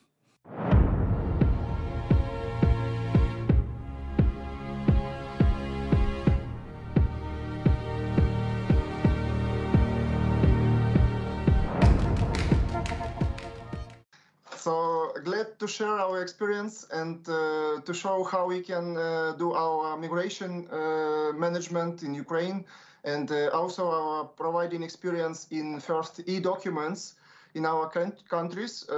So I can show my presentation from first explanation how we doing issuing of our national documents and also identification documents for foreigners. Just a second. So from first slide, I'd like to explain how we increase in quantity of issuing documents in Ukraine. We issuing in responsible our state migration service for issuing ID cards for citizens of Ukraine, and also for our Ukrainians traveling abroad ID documents, like travel documents in paper form with NFC chip, and also for our national ID cards. So one year by year, we increase in quantity of these documents, and increasing our facility makes our applicants more convenient and more quickly issuing these documents. Also, with our national ID cards, our citizens can traveling with some countries without any other travel documents in paper form, just with ID cards, with plastic ID cards of national cards. So because our national ID cards is just issuing not for internal using, but according to ICAO requirements, it makes possible for cross-border with Turkey, for example, and other countries, and we're doing a lot for providing negotiations with different countries makes possible for cross-border with ID cards of Ukraine. So our national ID cards consist of standard plastic card with integrated NFC chip. We're producing up to 8,000 documents per day with our electronics applications. And we, for today, already issued about 7 million of ID cards. Of course, we are including in our document biometric data, and also we implement our national ID in our national ID card digital signature. And when you can use mobile phone or just an NFC reader with PC, you can read this digital signature and sign any electronic document in electronic document system. And in different cases, when I can explain you on the next slides. Of course, all documents confirms with ICAO requirements, and we also publicate certificates, CSCA, for confirmation on any different cross-border points for confirmation of identity of our citizens. Of course, we are signing all information on our chips with our national digital signature and DSA with international standards. As I mentioned above, we use in digital signature and also in our national chip, we using our national operational system on European Infineon chip. Of course, we are develops our specific software national and provided it's a free for use for all users who can read any information from our ID cards. And you can read also place of residence, marriage status, any different information about pictures, face digital signature, and view of your signature.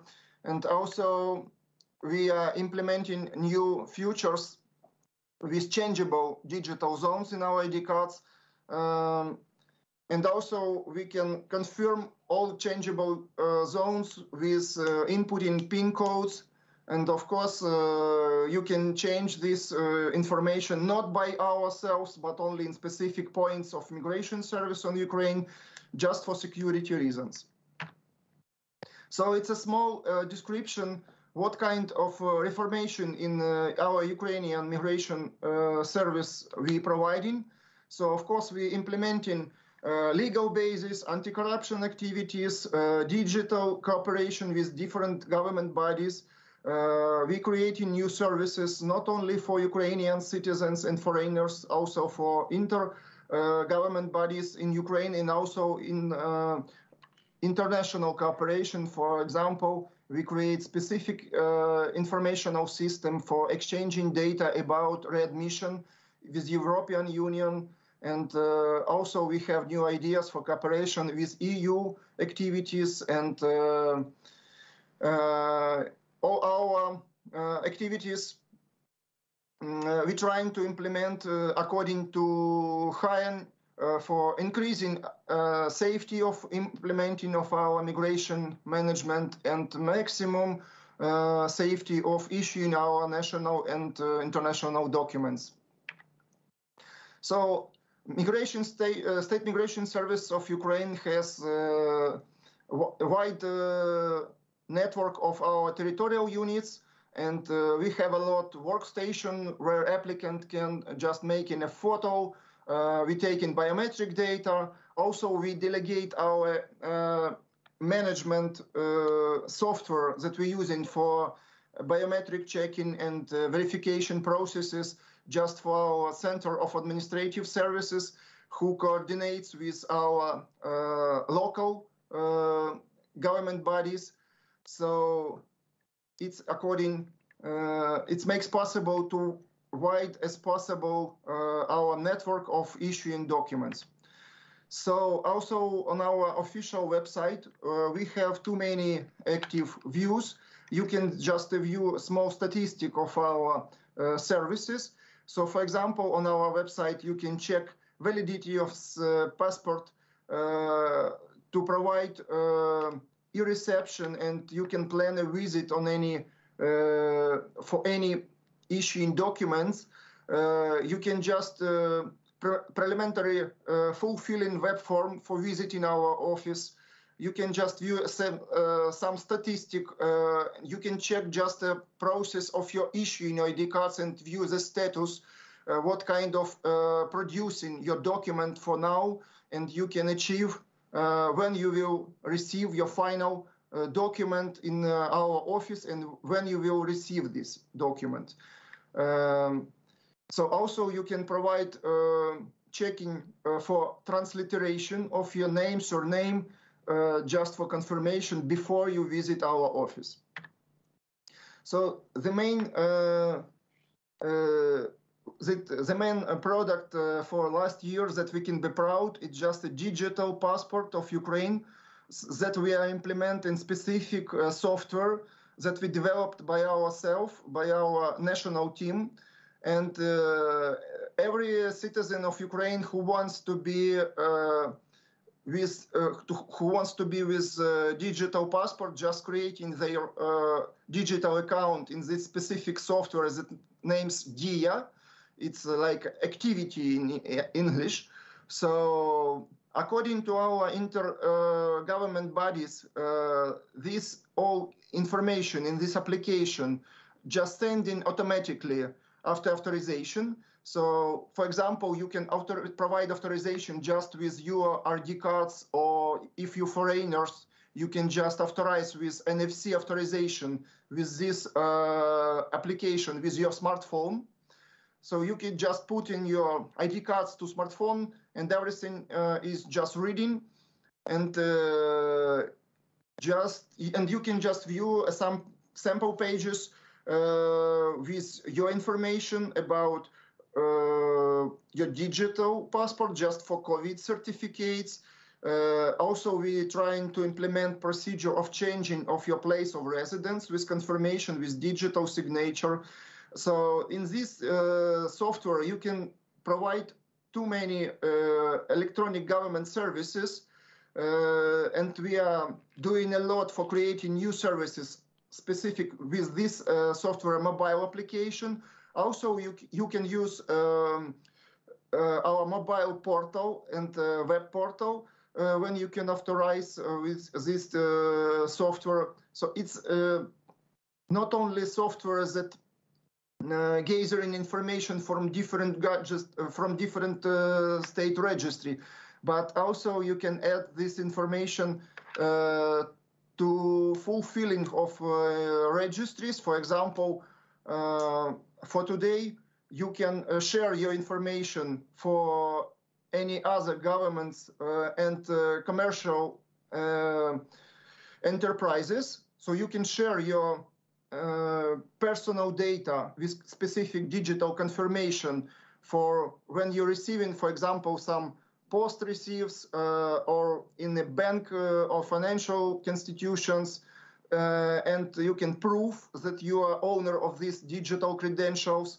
and all this shares confirms with digital signature of yours digital software. We can assure specific experience of this software in specific presentation because we have specific Ministry of Digital Transformation who are responsible for fulfilling of new services of this software. And of course, it's just interesting experience that we can share, but in a specific presentation because we have too many ideas how we can improve these abilities, and we can share who wants to be in touch with these details with specific presentation just for specific presentation. Of course, we have too many services for our national citizens. that we create with this digital transformation. For example, services eBaby for newborn parents, and when we can provide just combination of digital services for creating new tax number, unified digital registry number, place of residence, combination of this service just for applying from this digital software just for one click. Also, we creating issuing of new documents in the same way. When citizens want to receive their first ID documents, we can take just biometric data, and with visiting one-time office, you can create a few services at the same time, like creation tax number, place of residence, creating your demographic number, issuing ID cards, travel documents, and so on.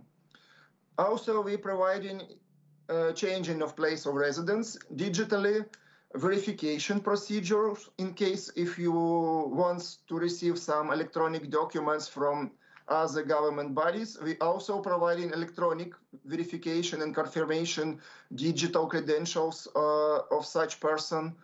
And also we are creating new services for foreigners. For example, we have too much foreign students who live in temporary in Ukraine. We're creating for them verification processes, confirmation that it's real students but not illegals in Ukraine. Also for such foreigners, we're creating confirmation for COVID certificates and so on. So our national ID cards you can receive in any SMS state migration service offices, and also for it's available for local authorities. On this slide, you can see that our documents also available for foreigners, like temporary and permanent permit for residents, for aliens. And we're creating new secure documents also for stateless persons, for traveling abroad, then for diplomatic passport, for service passport.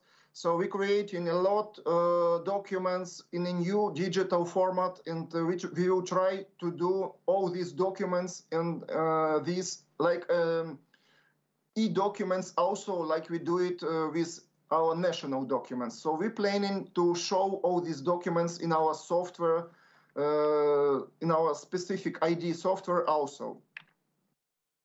So we're doing a lot for creating electronic databases with our old databases that was just a few years available only on papers. So we close all papers, documents, and changes information on papers 1 year ago. So everything we do it only in electronic forms. We have no papers confirmation. Just 1 year ago, we closed this paper confirmation, and we convert all our papers via electronic digital scanning to electronic forms, and we are creating digital signatures on all these scans. Of course, it takes too many forces and time for creating such digital database with all scanned documents. It was quite difficult, but we did it. And we have scanned about 100 millions of digitalization of paper forms. Of course, it's a lot of work, but we do it, and we can just view all this information with confirmation in electronic view. So these small services that we can provide on our website that I already mentioned on previous, but a little bit details like electronic queue, verification processes, and some services like for foreigners like migration calculator. Then you can just estimate what time of legal visiting of Ukraine you can plan. So also we have biometric information system that involves most all interested government bodies for confirmation of our personal biometric data confirmation. So we have involved in this system bodyguarders, internal ministry, and our internal forces, police, and so on. So for many cases, we can confirm that a person who trying to apply for new documents, for travel documents, for national, even when you receive your documents after application, we providing biometric verification for person who are trying to receive finalized document. We providing taking fingers or making another photo and compares it with data that consist on your ID cards or travel document. After successful verification, we close in this case and we are creating status that these documents issued successfully.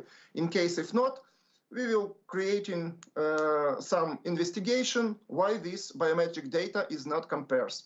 In most cases, we creating enough secured information system that efficiently forces fraud and other not illegal cases.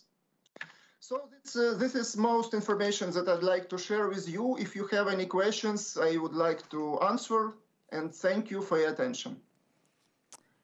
Thank you very much, Ivan. I do have a couple of questions for you. So first of all, are there plans for DIA to replace existing physical identity documents, and what does it depend on? For today, we are going just only confirmation in digital software of your existing plastic and paper documents. In digital view, you can just only confirm of your existing documents, but we are not planning issuing only in electronic view new documents. So in any case, you have to issue plastic or paper documents like travel documents, and in your software, it will be just confirmation.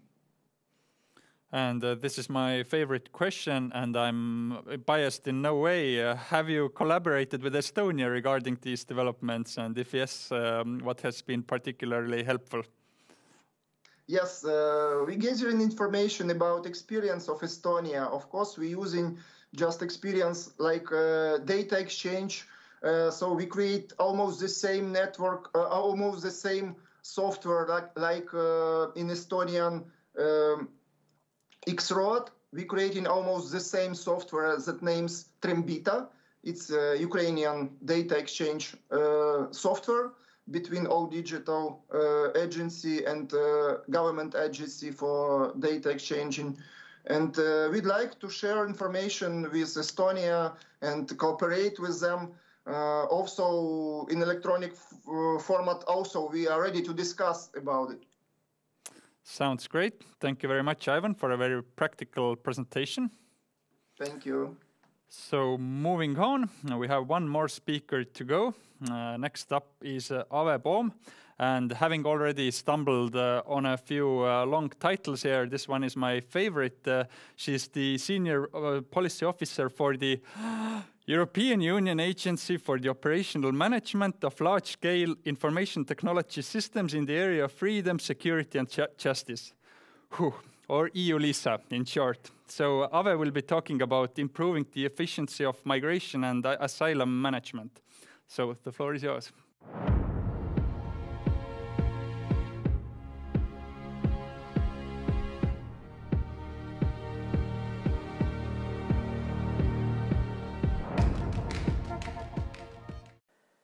Good afternoon.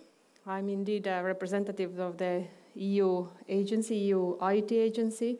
Long name was pronounced, short name EU-LISA. We are based in Tallinn, but also in France and in Austria and Brussels. I personally work in Tallinn, and I'm very glad to introduce you briefly the agency and also how we contribute to migration and asylum management. Our agency was set up by the co-legislators in 2012, and by now, 9 years later, we have over 300 staff members, and our budget has increased a few times by now, being around 320 million. And here is the map with our sites. The headquarters was created in Estonia. The operational site is in France, in Strasbourg, with the servers, in fact, as we are an IT agency. We have backup servers. They are in Austria. And we have a liaison office in Brussels. The main systems that we are managing that are relevant for today's conference are Eurodac and the visa information system. We have inherited these systems from the European Commission, who managed them before. So the purpose of Eurodac is to help national authorities to manage asylum cases to the Schengen territory, and the visa information system is then to manage the visa policy or implement the European common visa policy. And together they, of course, contribute also to border management of the Schengen border. And those were the existing systems where we are helping member states with migration asylum. And in addition, we have new tasks for new systems that will also contribute to border management, etc. The first one is entry-exit system. The other one we are developing now is ETIAS. Then there is ECRIS, TCN, it's a judicial system, and interoperability of the existing and new systems. And for each of those systems, I will go a bit into detail later on. Very briefly, what are our competencies in relation to all these IT systems? First of all, we are managing the central systems only. So definitely not the national parts of those systems, but we are, of course, in constant cooperation with member states to help them with their interfaces. But we are only responsible for the central data storage. So we operate those systems and we develop new ones. Then we collect statistics and we make annual reports. Then we also train the member states who are the users of our systems, so more from the IT side. And then we train also the agencies, because several Justice and Home Affairs agencies also have access to our systems. And we also have an increasing portfolio in research and making pilot projects. So Eurodac is then the asylum system. And here we can see the statistics, how in 2015 and 16, we had a very high increase of asylum applications, obviously, to the Schengen area. And then we can see how in 2020, with the COVID period, it was even 3 times lower per year than in the peak period. The report for 2021 will be issued this half a year, maybe in 2-3 months. And then Eurodac is then used for the Dublin regulation, so in order to identify which member state has to take care of an asylum application. In case of a first-time entry or also the second-time entry, there are many issues to be solved between member states. And now Eurodac contains fingerprints, but no alphanumerical data. And in the next slide, I will explain how Commission wants to change this. And then our agency is responsible then for the 24/7 management of this central system, so that all the end users would have access to this data of asylum seekers 24/7 basis. What EU-LISA does with member states in terms of cooperation is that we are managing a so-called advisory group, a Eurodac advisory group, where we convene Eurodac end users, again from technical side, 4 times a year.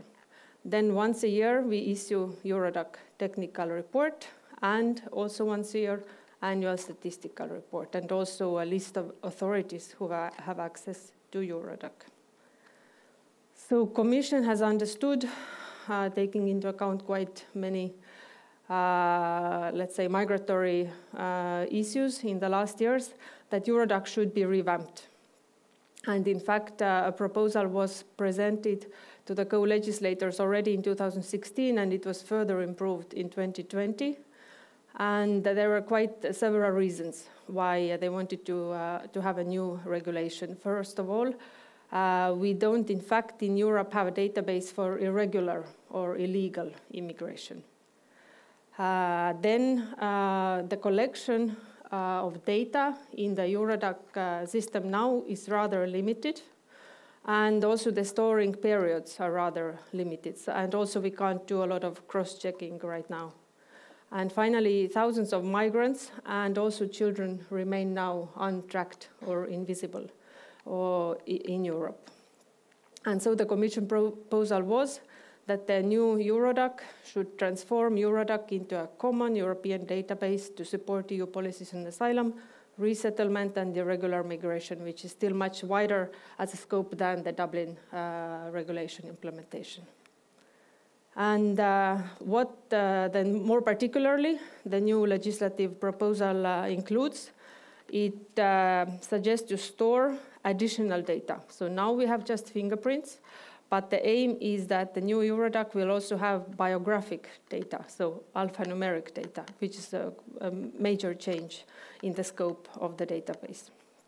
It would also include facial images and also the images of travel documents. Furthermore, thanks to the new inclusion of alphanumeric data, member states will be able to search, not only based on fingerprints, but also based on alphanumeric data, again, much wider scope. The decreased age limit of children whose fingerprints would be taken is now 6. It would be 6, now it is higher. This is to protect the minors. And also, in general, it would then enable better migration management by registering the data of irregular migrants as well. And all in all, it would constitute a case management system, so there would be entries per person. Now there are just sets of fingerprints without names behind them.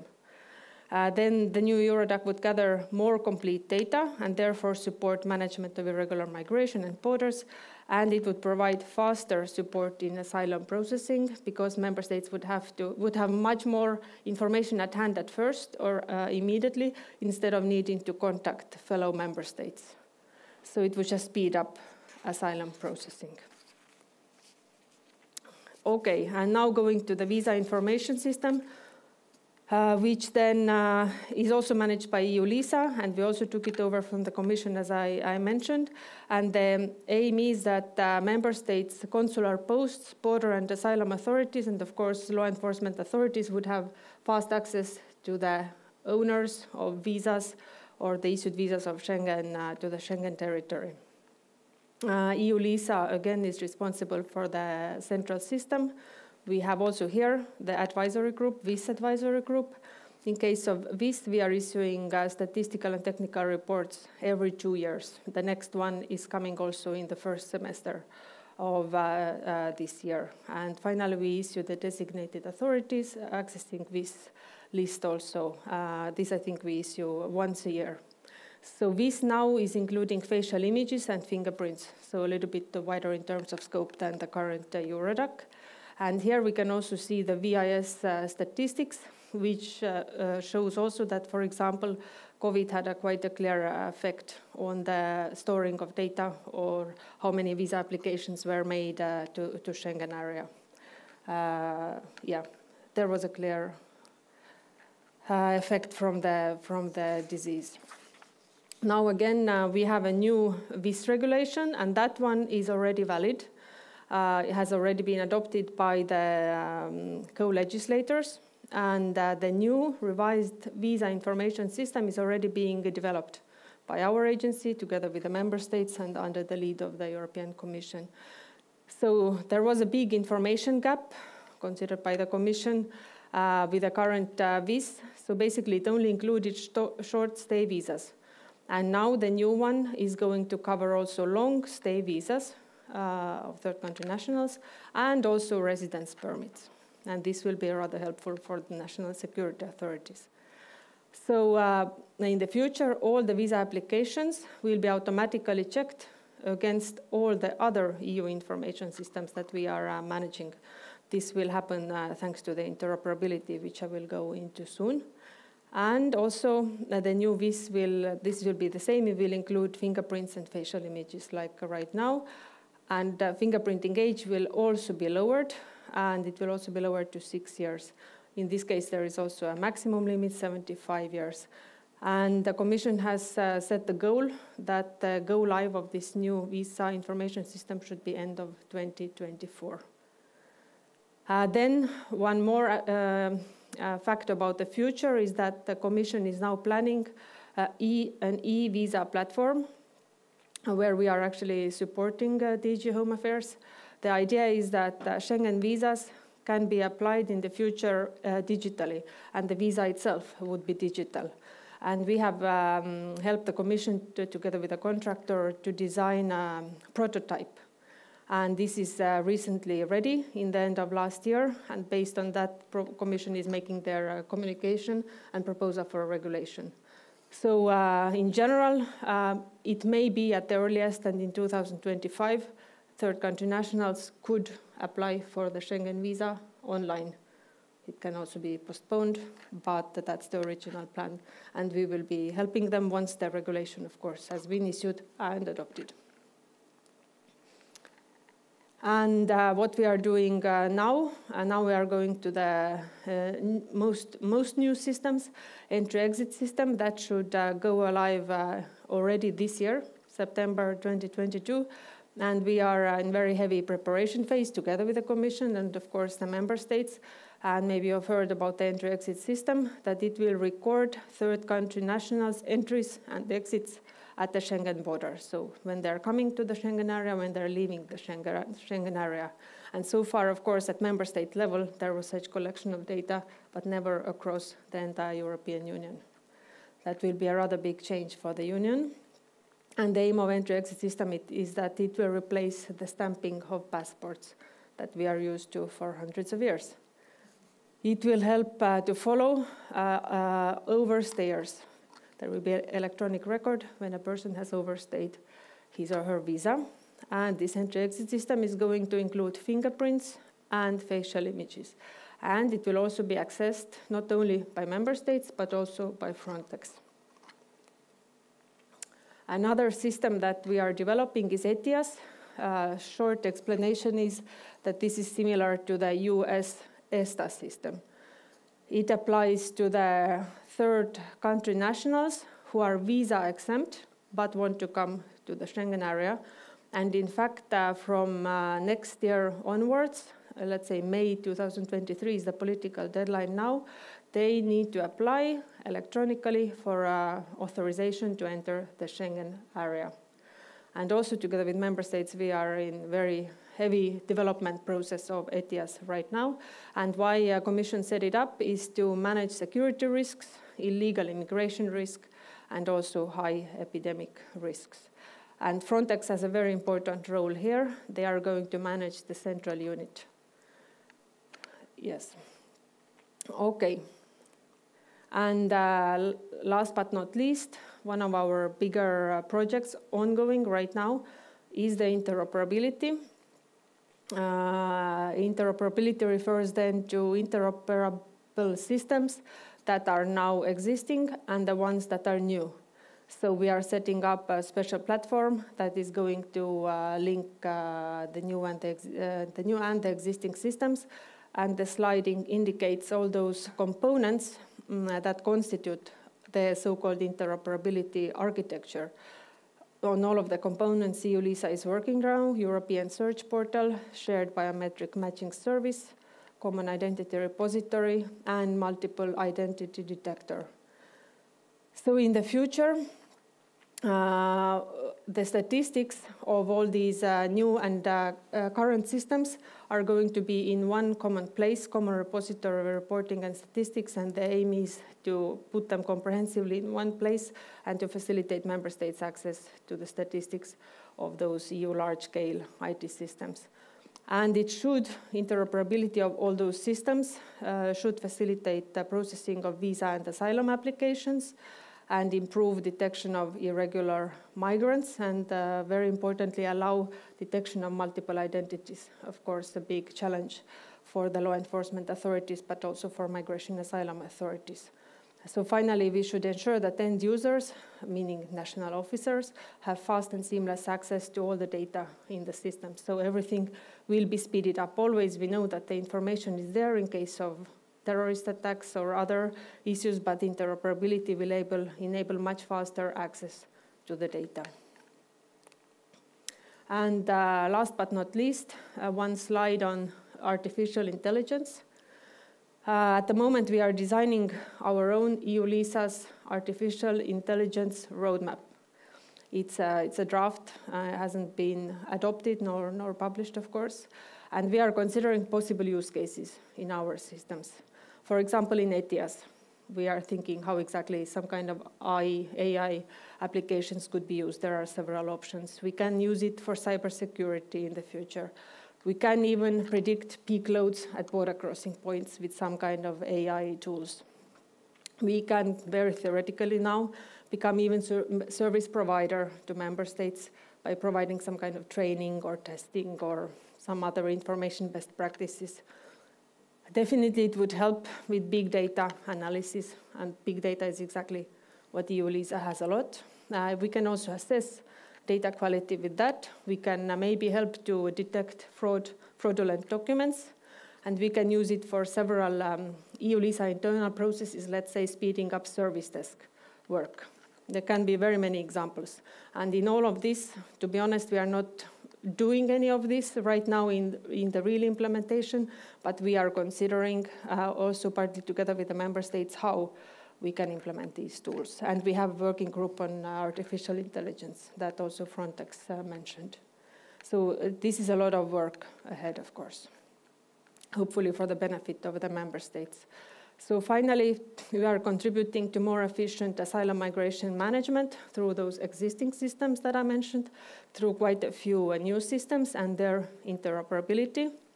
Then we also contribute in general to the digitalization processes in the justice and home affairs area. For example, we work all the time on new technologies. We design also different new tools. We try to, in the future, to implement artificial intelligence applications. And already now we are working a lot on standardization and automatization. And last but not least, we are already now in cooperation with third countries. We are helping Frontex with some projects in the Western Balkans. And the idea is that whenever there are new accession countries, they will immediately need to use Eurodac, Visa Information System, also Entry-Exit ETIAS, Schengen Information System, so they would be in line with our system. So we already have started with that alignment right now. So that would be it from you, Lisa. Thank you. Thank you, Ave. So firstly, how does EES identify overstayers? Does it automatically inform the national authorities, or does it make border crossings trickier later for overstayers? What I know is that it would alert on the time of the border crosser. But I'm also pretty sure that member state will able to, if they make a search, they can also find it in the system. But I don't think that there will be an automatic alert every day about all the millions of stayers. I would say that the automatic alert comes when the person, let's say, then exits. But if a member state itself wants to get information, of course, the database is available and they can make actively a search themselves. And then I have two questions, which are both actually on data protection. So I will read them both to you, and hopefully you can pack them into a single answer. So the first question is, with the plans for increasing interoperability between these enormous databases, do you also anticipate increases in data protection challenges and risks? And the second question is, recently there was a cyber attack targeting a contractor working for the International Committee of the Red Cross, which stole confidential data on more than 500,000 vulnerable people. How is EU-LISA protecting the data it gathers via various databases? Mm-hmm. So EU-LISA has, first of all, our own data protection officer. And secondly, we are being monitored by groups, coordination groups. There is a VIS coordination group of data protection officers, Eurodac coordination group, and Schengen Information group. And these are national officers who are in constant cooperation with EU-LISA exactly about data protection. And in addition, Commission is monitoring our work in data protection and European data protection officer. So let's say member state side, EU side, and internally. So how we comply to the EU legislation comes through quite many formats. Now, we are as strong as, of course, we can be at central level, but the data is replicated in national systems. Some, like Schengen Information System, have full copies. So we, of course, make the best to protect our data, data protection-wise, security-wise, but if there is a leak from a member state side to the information that is copied, then we are not, let's say, we cannot prevent that. But that's why we have the security officers network, where we are dealing with cyber issues on a daily basis, so that the protection of the information would be at the same level. So it's just work on a daily basis. So far, we haven't heard any issues in the news, so we have done rather well, I would say. So thank you very much for the presentation again. Yes, thank you. So before we get to our closing remarks, let's check in for the final time with the questions we have asked you and what you have answered. And the question we asked before the second session was, where do you see the biggest potential for harnessing the benefits of innovative technologies? And hopefully we can see the answers on the screen in a second.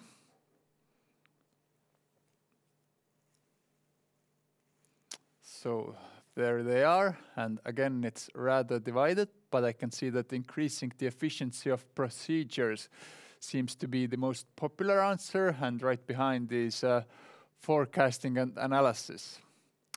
So as you have already seen, there are two more questions the organizers would like to hear your answers to. We will not share them at the moment, but the organizers will hopefully share your answers, which I hope you will provide later. The organizers will also provide the recordings of today's presentations with everyone who has registered for the event. And now for closing remarks. I have the pleasure of giving the floor to the national coordinator for the European Migration Network Estonia and one of the organizers of today's conference, Barbara Orlov.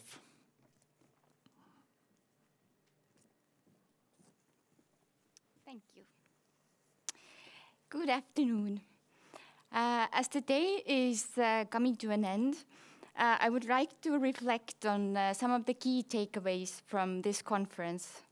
However, before doing that, I would like to thank all of you on behalf of the European Migration Network, Estonian National Contact Point.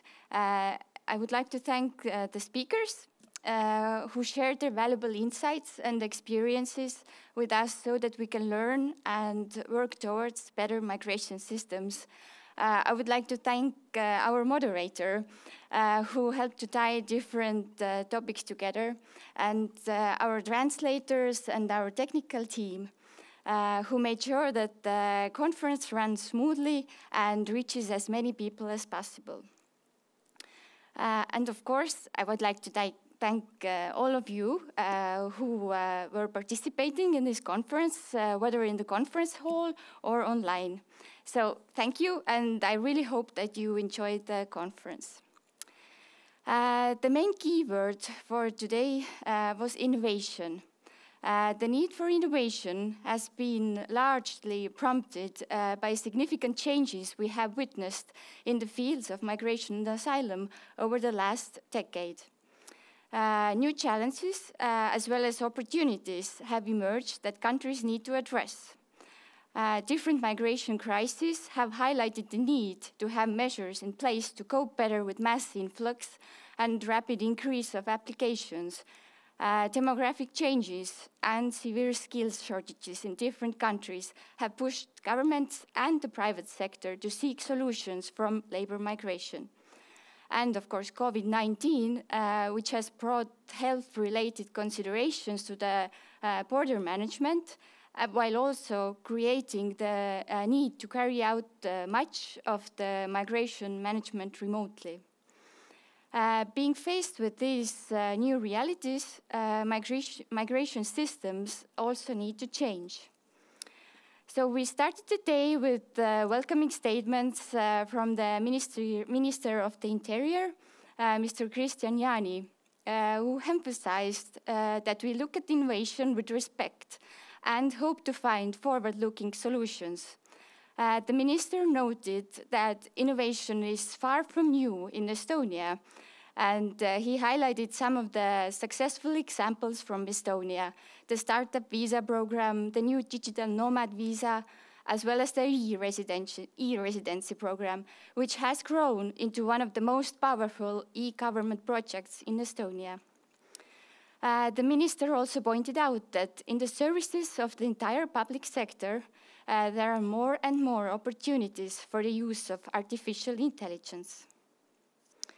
The conference continued with the opening statements by the chair of the European Migration Network, Mr. Magnus Ovilius. And he underlined, among other things, the 4 directions of innovation in migration. It was new technologies and artificial intelligence, new legal pathways, new narratives, and new approaches to governance. And the EMN is also publishing a series of informs on these topics. So the first session of the conference concentrated on the innovative policies in the field of migration with the focus on talent and skills mobility partnerships.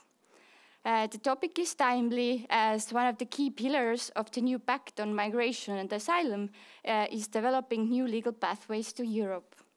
The Pact foresees a reinforced and more comprehensive approach of cooperation with key partner countries on international mobility and migration in the form of talent partnerships.